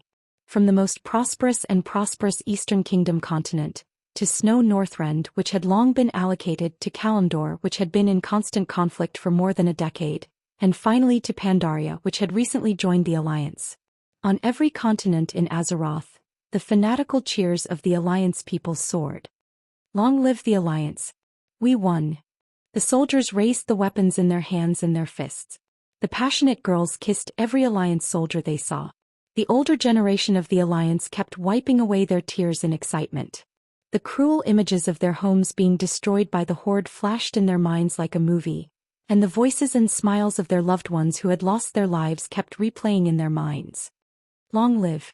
In front of Orgrimmar, the Alliance soldiers chanted all sorts of slogans, killing every single mutated beastman. Sover, Queen Sin, Muradin Bronzebeard, Jean, Tyrion, Gavinrad, and the other elders who had participated in the second battle of the Dark Portal were still in disbelief. It's over, Duque said with absolute certainty. Below him, the giant Garush who had lost his head could no longer maintain his form. A large amount of rancid blue and white liquid flowed out of the corpse and was purified by the holy water that Duque had prepared beforehand. Nearly 10 flying transport ships were pouring holy water from the Naru to the scene. Zzz. Without the support of evil energy, Garush's body shrank rapidly. In less than half a minute he had become a headless and handless corpse. Sigh. The sigh of an old Horde hero echoed in the weave. Duque didn't know how to face Grom. No matter how he dealt with this matter, it would only become awkward. Duque shook his head and told himself, I'm a human of the Alliance. With a light tap, the elemental giant who had just displayed his might was annihilated in the air, and all the elements returned to their respective elemental realms. Phew. Letting out a long breath, Duque looked at the brownish-red soul that was leaping in his palm. There was still a remnant of Garush's soul that hadn't disappeared, and it kept roaring angrily. Unfortunately, his soul was imprisoned in that palm-sized place by Duque. Without hesitation, Duque put his palms together, and his powerful soul power crushed the last of Garush's soul. Duque sighed. It's finally over. If he had killed Garush, there wouldn't have been the so-called King of Draenor. Duque really had enough of those damned enemies who didn't die cleanly and came back to cause trouble. The Pandaren leader Zhu Talon stepped forward. Commander, actually, we Pandaren think that a fair trial would be better. Duque didn't back down. The Horde has brought tens of millions of casualties to the Alliance. This disaster is more serious than the damage caused by the Horde in Pandaria. The Alliance has tried to solve the problem in a peaceful way, gathering the power of all the intelligent races in Azeroth to face the Burning Legion and the ancient gods. I'm sorry, but the Horde has let down the Alliance's good intentions. So, this is the trial the Alliance has given the Horde. Kill the Great Chief. Destroy them all. Alright, I'll report this to Emperor Xiaohao. Emperor Xiaohao will understand the Alliance's actions, Duque said solemnly. A few days later, on the wasteland of Splendid Valley, erudite Zhou and a group of Alliance heroes witnessed the appearance of Xiaohao's soul. With the help of the 4 gods and Xiaohao, Splendid Valley regrown its first tree, symbolizing the end of the war in Pandaria and the beginning of the reconstruction of Splendid Valley. More importantly, the Alliance held a throne meeting while sending millions of soldiers to clear out the remaining orcs on the Kalimdor continent. Duque sat on the commander's throne, and a dozen or so Alliance leaders sat in a ring of thrones. Everyone's eyes fell on the few special representatives at the bottom of the throne. Duque cleared his throat. Let me emphasize. The dark spear trolls only represent the dark spear tribe. The high elves and humans used to form an alliance, which is different from the Amani trolls and dark branch trolls. Just like how the blood elves and night elves are now different races. Is everyone clear now that I've put it this way? The leaders nodded. Alright, now the alliance will hold a public vote on whether or not to allow the Tauren dark spear trolls and the Forsaken to join the alliance. Leaders with voting rights, please raise your hand. Below, Ben, Wajin and Dranos were all anxious. The Horde was done for, and the era of the alliance's unification of Azeroth was inevitable. As the core race of the Horde, joining the alliance was the only way out. In the past week, the alliance had cleared out millions of Horde that were dominated by mutated orcs. Now the three races added up to only a few 100,000 people, and if they really fought, it wouldn't even be enough to fill the gaps between the alliance's teeth. So, taking advantage of the destruction of the Orthodox Horde, the three races jointly applied to join the alliance. Chapter 1979. Strictly speaking, the three races had no territory to speak of. The Dark Spear Trolls and the Taurens were now in a parasitic state. Winter-Spring, where the Forsaken were, could hardly be considered their territory. The key was that there were a large number of blue dragons and half-dragons in Winter-Spring. If the alliance wanted to provoke a conflict, based on Duque's current relationship with the Sleeping Dragon Temple, the Forsaken would be finished if they used Kalego's name to mobilize for war. The situations of the three races were different. The Taurens were the most relaxed. Historically, the Taurens loved peace and had their own traditional territory. They had never fought with any race in the alliance. The Taurens, who believed in nature and shamanism, also had an important influence in the Cenarian Circle. Now the Cenarian Circle was led by Malfurion. Although the Circle did not have voting rights in the alliance, it had enough influence. After all, behind the Circle stood a group of wilderness demigods led by Cenarius. Bane knew very well that if they did not join the alliance, then the fertile grassland that the Taurens had lived on for generations in Mongolia would have to say goodbye to the Taurens forever. This was a very realistic matter. After Duque announced the start of the Throne Conference voting on the Taurens joining the alliance, as expected, Tyrande was the first to raise her hand in agreement. Privately, Tyrande had already informed Duque. In fact, the Taurens joining the alliance was beneficial. Malfurion, who lacked political brains, had stupidly come over and put down his pride to plead with his childhood friend. As a result, Tyrande had earned a favor for no reason. Of course, Duque would not be jealous. After all, he had let Malfurion have the green grassland on his head. The voting results were out. Duque announced in a clear voice, "Very good. The Throne Conference has unanimously approved the motion of, 'Let the Taurens join the alliance,' proposed by the Cenarian Circle. Here, in the name of the alliance's commander, I announce that the Taurens are welcome to join the alliance." The Throne Conference suddenly broke out in warm applause. Bane was so moved that tears welled up in his eyes. It was not easy. His father had been murdered by the brainless Roar, and it was later proven that Magatha Grim Totem had poisoned him. After the alliance caught Magatha, they passed the traitor to Bane and let the new Chief Tauren kill the enemy. Compared to personal grudges, the reproduction of the Tauren was more important. Allowing him to kill his enemies with his own hands could be considered a political show. Only by truly joining the alliance would he be able to regain his most important territory. Bane's voice choked. He was also an honest boy. "Thank you, leaders. Thank you for the recognition and support of the alliance countries. Although we Tauren love peace, we never bow to evil forces. If you need our Taurens' help in the future, please feel free to give us an order." Next, the return of the territory of Mogalii that was currently under the control of the Alliance military and the reconstruction of the fallen areas would naturally be carried out. Generally speaking, the Cenarian Circle was responsible for restoring the ecology there. Other than building a railway into the collapsed Thundercliff area, the Alliance had no other requirements. The treatment of the Minotaurs made the other two races very envious. Wajin actually thought about whether to persuade the other two leaders to let the three races join the alliance together, but he gave up. Such a method would easily infuriate the alliance. If Duque were to use the veto power that he did not have on the surface but in reality, the three races would be finished. The Beastmen were done for and the three races didn't need to die with them. Next, it was the Dark Spear Trolls' turn to vote. Compared to the Tauren, the Dark Spear Trolls not only had no advantage but they were at a great disadvantage. It was said that the dark spear trolls had nothing to do with other trolls, but what the leaders of the alliance countries thought was another matter. Not long ago, the Zandala trolls gathered the Amani, Gurubashi and Frost trolls and other troll races. They openly robbed the alliance's ports and ships, and established the Zandala nation in Pandaria to fight against the alliance. This proved that the trolls had the ability to connect. This kind of thing was quite taboo. Compared to the lively scene of welcoming the Tauren into the alliance, after Duque announced the start of discussion on the dark spear trolls, the atmosphere of the scene became cold on the spot. It was as if a black hole had appeared in the middle of the venue, sucking away all the temperature. It was frighteningly cold. There were too many alliance countries that had conflicts and wars with the trolls in history. Just give a few examples. The Sin Dorii kingdom, where Queen Shay was from, was preceded by Kuel Salis, who had fought with the Amani trolls for thousands of years, and was even more pressured by the Amani trolls. The previous king, Anastrian, had condescended to communicate and form an alliance with the humans, at the cost of teaching magic to the humans, and that was how the Amani trolls were defeated. On the Lordaeron continent, many kingdoms had fought with trolls.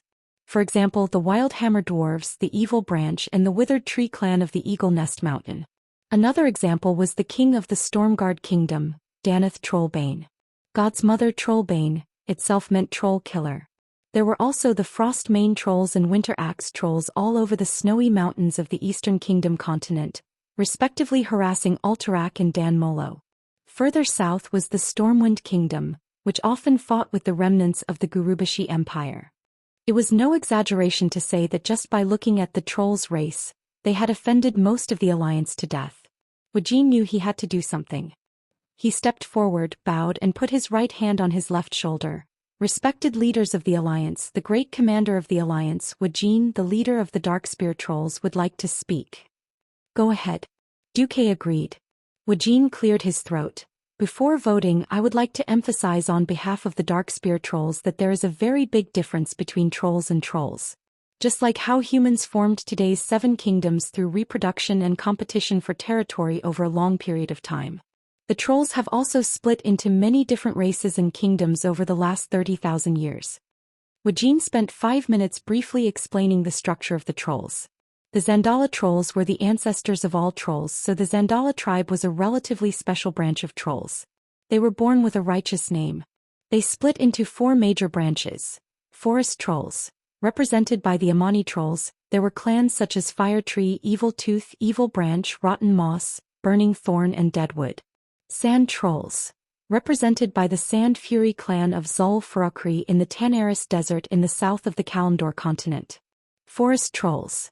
Represented by the Gurubashi clan, there were clans such as Bloodtop, Darkspear, Shatterspear, Skullbreaker, Atal, Ai and Hakari factions. Frost trolls. Represented by the Dokurai clan that established the Godak Empire in No Scent, including the Frostmane clan and the Winter Axe clan. Chapter 1980. Woken concluded, so the Darkspear trolls are just the most insignificant branch clan of the trolls. They have no righteous name and have never established an empire. There have been no wars with the various countries of the alliance, and there have been frequent wars between the trolls in history. So I hope that the leaders can judge the Darkspear trolls as an independent race. Woken's speech caused a whisper among the leaders of the alliance. To be honest, Woken had no confidence in joining the alliance. It wasn't that he didn't try. For example, he had previously sent something similar to a visitation card to Queen Sylvanas, hoping to see the queen. Woken was very wise. He probably knew Queen Sylvanas's position in the alliance. As one of Duque's harem, if Queen Sylvanas took the lead in opposing, then the Darkspear trolls would have no chance of joining the alliance. With a pillow talk, Duque had 1 vote, Queen Sylvanas had 1 vote, Kalia, Alicia and Jaina each had 1 vote. The Darkspear trolls didn't even need to look at the votes of other countries. Unfortunately, Queen Sylvanas did not accept his request for a meeting. This undoubtedly poured cold water on Woken. Woken was very nervous. He went from the chief of a small clan to Sal's former deputy, relying on his wisdom. Through that period of time as an advisor, his knowledge was constantly growing. In fact, from the moment the Darkspear trolls withdrew from the tribe, he had been thinking about the future of his people. The conclusion was very discouraging, but he had to accept the reality. If he couldn't join the alliance, the dark spear trolls would never have a chance to rise. His nervousness, his apprehension, all fell into Duque's eyes. But Duque was laughing his head off. On the surface, Duque was still that high and mighty demigod, the commander-in-chief of the alliance who held great power. However, the fluctuations in his heart were all reflected in his elemental waves. At this moment, Duque, who seemed to be doing nothing, was laughing in the magic net communication private chat group that only connected to his harem. Yo Sylvanas, what if I told you that one of the futures I saw? After the tribe experienced the terrible great chief brain-dead roar, Woken came to power and became the great chief. Do you believe it? Yes. Queen Sylvie gnashed her teeth. Even if you tell me that another me will become the chief of the tribe in the future, I will believe you. Everyone knew that the traditional orcs had declined, and the reorganized tribes would definitely look for a new balance point. If it's not Woking, it's another me or another Lorthamar. As a super powerful person who had traveled through time and space with Duque and collected other timelines, the demigod Queen Sylvanas was no fool.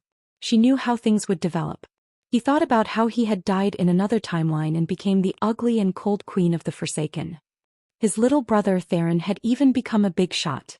This feeling of nonsensical nonsense made Sylvanas feel extremely vexed. The girls next to them all giggled. That's why I won't let go of a talent like Wajin. Just him alone is worth taking down the entire Darkspear troll. Then why are you still waiting for Woking? Kalia was a little puzzled. In the private chat group, Duque's 3D projection shook his head and said with a narcissistic look, "Since ancient times, deep love can't keep people, only tricks can move people's hearts." Queen Sylvanas was the first to react. Tyrande was a little annoyed. "You bastard, you obviously tricked us like this." Jaina's illusory image waved her small fist. Although the private chat group was noisy, the voting scene was very ugly. Stormwind objects. No one expected that the first to jump out to object would be William. As someone who had fought against the jungle trolls for a long time, Stormwind did not have a good impression of the Darkspear troll branch of the jungle trolls. Considering William's identity as the Alliance's deputy commander, this vote of objection made Woking's heart skip a beat. Stormguard objects. Iron Furnace Castle objects. Eagle Nest Mountain objects. Woking's head was dizzy with the noise of the objection votes. He was in despair on the spot. The elves who had the deepest hatred for the trolls had not yet voted, but the humans and dwarves had jumped out first. What hope was there? Helplessness and bitterness surged in his mouth, and Woking almost mechanically turned his head to look at Sylvanas.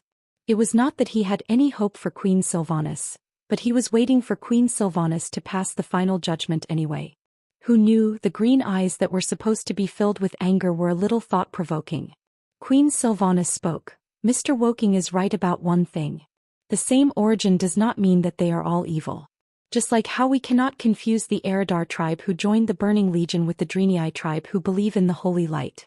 Unfortunately, I do not know much about the Darkspear troll, so the Sin Dorii kingdom has voted to abstain." This was truly a case of finding a way out at the end of the tunnel, but a glimmer of hope at the end of the tunnel. Woking was originally in despair, but who knew that the Blood Elves who were most likely to oppose the Darkspear troll would abstain? The Draenei tribe has decided to give the Darkspear troll a chance. We vote in favor. Imriel cast the first vote in favor. Then Kuria followed suit. There were a lot of tricks in the voting of the throne meeting. Not counting the connections beforehand. The voting was not necessarily fair. If it was really fair, it should be announced that after the voting, everyone would write the decision, seal it in an envelope and then announce it together. Now, although the leaders represented the will of their own tribe or country, there was a hierarchy of votes. The leader who voted first had the greatest influence, and his decision would definitely affect the leaders behind him. Moreover, the influence of Duque's harem and Kale, that was too great. The few who had the right to vote deliberately delayed the voting, forming a virtual manipulation. When all the countries and races with the right to vote had finished voting, a spectacle was formed. The votes for and against were actually tied. It just so happened that according to the rules of the Alliance throne meeting, in addition to each country and race with the right to vote, there was also a special existence with the right to vote, and one vote was equal to 2 votes. That was the supreme commander of the Alliance, Duque. It was really strange. Perhaps some of the Alliance leaders who voted against felt that something was wrong. In fact, after today, Duque would naturally change the rules to make the voting more fair and reasonable. But today your Grandpa Dooku is the one who's in charge. Woking looked at Duque with anticipation and desire. Duque said, Woking, is there anything else you want to add? Woking lowered his head and said in a deep voice, please give the Darkspear Troll a chance to prove itself. As long as we can join the alliance, the Darkspear Troll is willing to lower its status and join as a vassal race. Chapter 1981.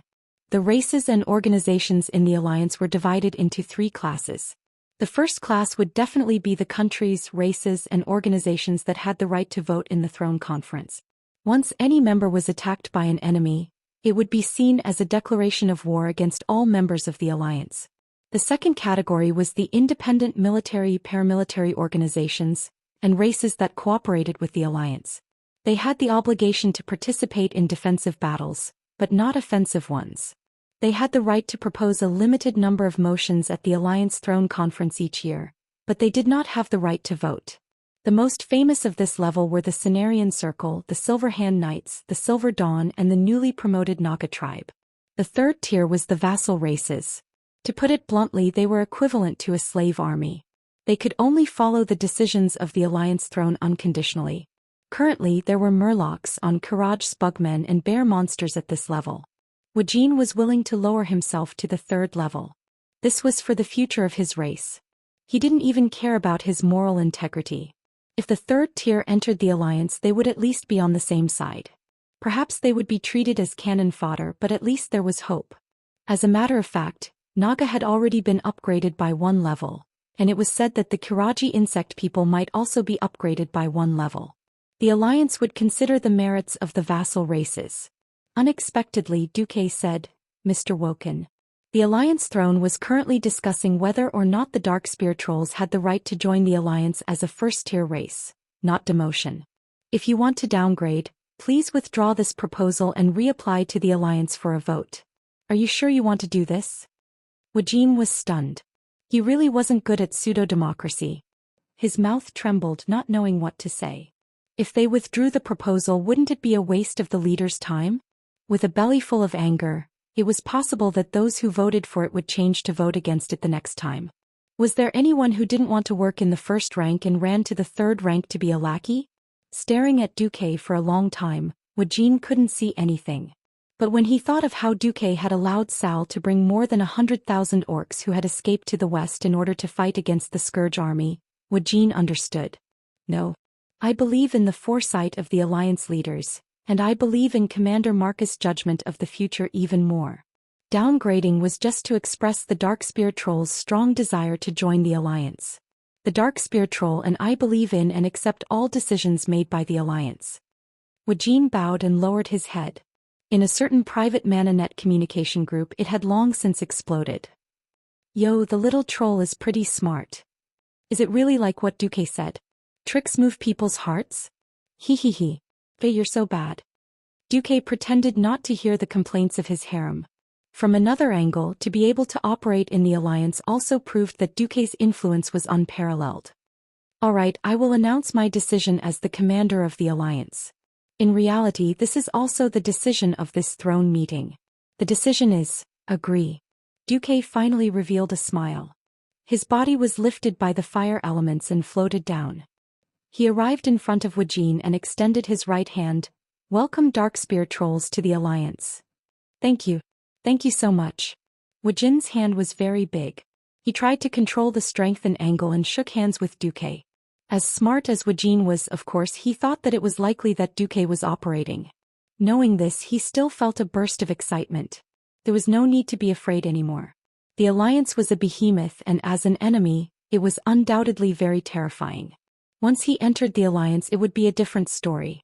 Perhaps he would be targeted in the future. But Wujin believed that as long as he and the Darkspear Trolls were truly loyal and went all out, the alliance would not regard the Darkspear Trolls as cannon fodder. For some reason, Wujin had this premonition. The last Forgotten Ones were also quite controversial. After all, it was a debate between the living and the dead. Before, when the Trolls joined the alliance, it was ultimately a battle between some races and kingdoms.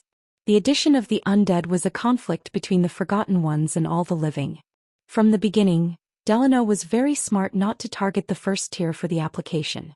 In the Alliance, especially in the human countries, the Alliance inheritance law was passed. The undead were not allowed to have most of the living's rights, such as inheritance of land and so on. Except for non-ancestral weapons and armor, the undead were not allowed to have them. The most obvious case was Alexandros Mograine. His son, Darian Mograine, continued to exist as an undead, but old Mo directly announced that the family was extinct, and all the Mograine family's inheritance would be inherited by the adopted daughter, Sally Whitemane. Although the Forgotten Ones applied to join the Alliance as a cooperative organization, it still caused a great deal of controversy. In the end, Delano agreed to a series of terms in a humiliating way before he was allowed to join the Alliance. 1. The leader of the Forgotten Ones was changed to Darian Mograine. 2. The Forgotten Ones were strictly prohibited from obtaining new members by resurrecting the corpses in the graveyard of the Alliance member states. 3. All Alliance soldiers must write a notarized will and sign a life and death contract before going to the battlefield, and decide whether to agree to resurrect as an undead if they die in battle. If they choose to resurrect as an undead, they will lose all the rights of the living, such as the most basic right to visit their loved ones. The application of living relatives would be approved separately. After tossing and turning for a day, the proposal for the 3 races to join the Alliance was finally passed. The Horde was destroyed, but the war was not over. For the time being, the orcs all over the barren land and Durotar were still stubbornly resisting in the corners of various caves. The most crucial issue was that the problem of the other main race of the Horde, the Goblins, triggered a new war. The Goblins were extremely greedy. There was nothing that couldn't be solved with a bag of gold coins. There was then 2 bags. Duque and other Alliance leaders really underestimated the Goblins' obsession with wealth. After the Hot Sand Conglomerate collected a huge amount of life-saving money from the Rustwater Conglomerate's Goblin Prince Garvix, they actually announced to the Alliance that the Horde was destroyed. The Rustwater Conglomerate had left the Horde and Garvix was innocent. The Alliance had no right to ask the neutral Hot Sand Conglomerate to hand over Garvix. In private, the Hot Sand Conglomerate contacted the Alliance. "I can hand over Garvix, but please give me some money." Not much, just 10 years of taxes from the Alliance. Otherwise, the Hot Sand Conglomerate would be exempted from taxes and inspections when doing business in the Alliance. There was a saying that you wouldn't die if you didn't court death. The Goblins thought that the current Alliance was just an ordinary organization that had to give face to the Goblins. Who knew that the arrogance of the Goblins angered the Alliance? The Throne Council voted that because the Hot Sand Conglomerate harbored the war criminal Garvix and a large number of tribal members who fled to Gadgetsan in the Tanaris Desert, the Alliance announced that it would deny the Hot Sand Conglomerate's self-proclaimed neutrality and declare war on the other 2 Goblin consortiums, the Venture Capital Company and the Hot Sand Conglomerate. Chapter 1982. The Goblins were dumbfounded on the spot. The Alliance's move was undoubtedly a declaration of war against all the Goblins. The Goblins claimed to have 5 major trading princes. No one knew who the hell the other 2 were. Were they interstellar goblins or some other goblins? Anyway, there were only 3 goblins on planet Azeroth. In addition to the tribe twice, there was the Rustwater Conglomerate that had invested in Old Jiang for 49 years. There was also the hated Venture Capital Company and the Hot Sand Conglomerate that had the most territory on Azeroth. Needless to say, the Venture Capital Company was the most hated financial group. This group of bastards dared to trample all the laws in the world for money. They mined ore resources everywhere, abused explosives to blow up fish, used large amounts of mercury to extract gold, turned rivers into rivers of death, and used goblin loggers to secretly cut wood in the Night Elves' territory. Anyway, after causing trouble everywhere, they would just leave. The Night Elves and Stormwind had suffered great losses at their hands. The Alliance announced early in the morning that they would kill every employee of the Venture Capital Company they saw. Unfortunately, the Goblins were all the same in the eyes of the Alliance. As long as they were caught and no key evidence was found, every employee of the Venture Capital Company would lie and say that they were not from the company. As for the Hot Sand Group, it was actually very strong on the surface. Its headquarters was in Gadgetsan. As for the other strongholds, Winterspring Valley and Perpetual Hope Town should be a direct branch. The one who occupied Booty Bay was the rich Livigaz. Livigaz had his own power, which was the Blackwater Bandits. Booty Bay should be considered a feudal lord in the Hot Sand Group. Unfortunately, the trolls of Zhou Gurub were released by Du and destroyed Booty Bay in one go. The trolls destroyed Livigaz's power, and the alliance unkindly occupied Booty Bay and made it the new capital of Kol, Gurub. Rotan City was the territory of Gazruvi, a rising star. Gazruvi could be regarded as a spiritual tribe. He had original shares in the tribe and provided a lot of help in the process of the tribe establishing Orgrimmar. In return, he also obtained the control of the Golden Sea route between East Bay and Booty Bay in the north of Kalimdor, thus rising in a short time. Until Booty Bay collapsed, he operated transit trade from the tribe to the alliance, specializing in trading goods that the tribe was embarrassed to sell publicly. But ever since the alliance and the horde became enemies, he had suffered huge losses. The Hot Sand Group owned several major trade cities and had considerable business all over the world. He was even involved in the slave trade and the operation of the Bloody Arena. In addition, he had more than 100,000 security forces and mercenaries. When necessary, he could summon troops from the employees and slaves who served the Hot Sand conglomerate and build a terrifying army of hundreds of thousands of people. Most of the time, no one would even consider going to war with the Hot Sand conglomerate. They were also relatively loosely organized plutocrats. Under the alliance's sanctions, all trade was blocked. This made the gnomes even more active. If the horde wanted to steal the alliance's technology or resources, they had to go through them. The tribe's reliance on the Hot Sand Goblins nurtured the arrogance of the Hot Sand Goblins. From a prince of trade to a second-tier trading magnate and then to a trading tycoon, no one cared about the alliance. They had never thought that if the tribes that could keep the alliance in check no longer existed, then their so-called neutral third party would be meaningless. What's more, if someone else was beaten, it would be like mud falling from their pants. The goblins were great. There was no need to look. Their pants must be full of **T. Even slander would be saved. There was no family in the alliance that did not hate the goblins. In terms of the civilian side, the goblins had been implementing a variety of theft and abduction policies for hundreds of years. In addition, in order to help the horde steal technology, the Rustwater conglomerate borrowed a lot from the Hot Sand Group, which made the alliance's tribes angry. As long as they did trade, no matter how careful they were, there were often people who fell into the trap from time to time. For example, the Kurdalas, Alterac, and the Marcus family. The more they did trade, the more they would fall into the trap. Often, the Hot Sand borrowed the hands of ordinary people to make various shell companies to cause trouble. It could be said that there were new and old grudges. In the military, there was even more blood debt. They stole all kinds of technology, machines, and ships. The most important thing was that the dignified King William of Stormwind was sold as a slave gladiator when he lost his memory. Afterward, Stormwind pursued the responsibility of the Hammer of Misfortune arena. They directly changed the boss, saying that the former boss had run away and did not admit anything. Every year, many beautiful humans, night elves, and blood elf girls were abducted and sold. Many strong people were accidentally deceived and sold as slave gladiators, losing their lives in the arena. At the throne meeting, Duque proposed to start a war against the Hot Sand Group and the venture capital companies that shielded the Rustwater conglomerate. He received a unanimous vote in favor. It was not until the Alliance's flying fleet attacked and the heavy rain of artillery shells poured over the desert city of Gadgetzan that the Hot Sand conglomerate's boss, Hot Sand, realized that the Alliance was serious. No. The Alliance has no right to do this. I want to protest. Oh my God. My money. My money. Damn that group of Alliance mad dogs. Gather all the mercenaries, we will fight the Alliance dogs. Hot Sand was nervous and kept changing his orders. Just as he was about to go all out, he received a shocking piece of news. The number and quality of mercenaries recruited were far less than expected. What happened? That group of bastards who are like sand in the desert didn't dare to come when they saw the money this time. Hot Sand slammed the table angrily. No. The main thing is, our best mercenaries died in Theramore. The reply of his men made Hot Sand's heart fall into the abyss. Tricks, it was all King tricks. When the Horde attacked, Theramore's defense was empty because the Alliance had withdrawn their elites early. Instead, they urgently recruited mercenaries from neutral trade cities such as Gadgetzan. The Alliance used mercenaries as cannon fodder to resist brainless roars, knockoff focusing Rainbow. In that battle, because the bounty offered by the Alliance was extremely high, it attracted the most capable mercenaries of the entire Hot Sand group to go to Theramore.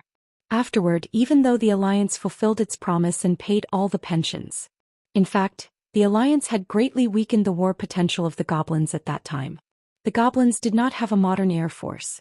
The goblins, who also used technology, could not compare to the Alliance who used modern warfare.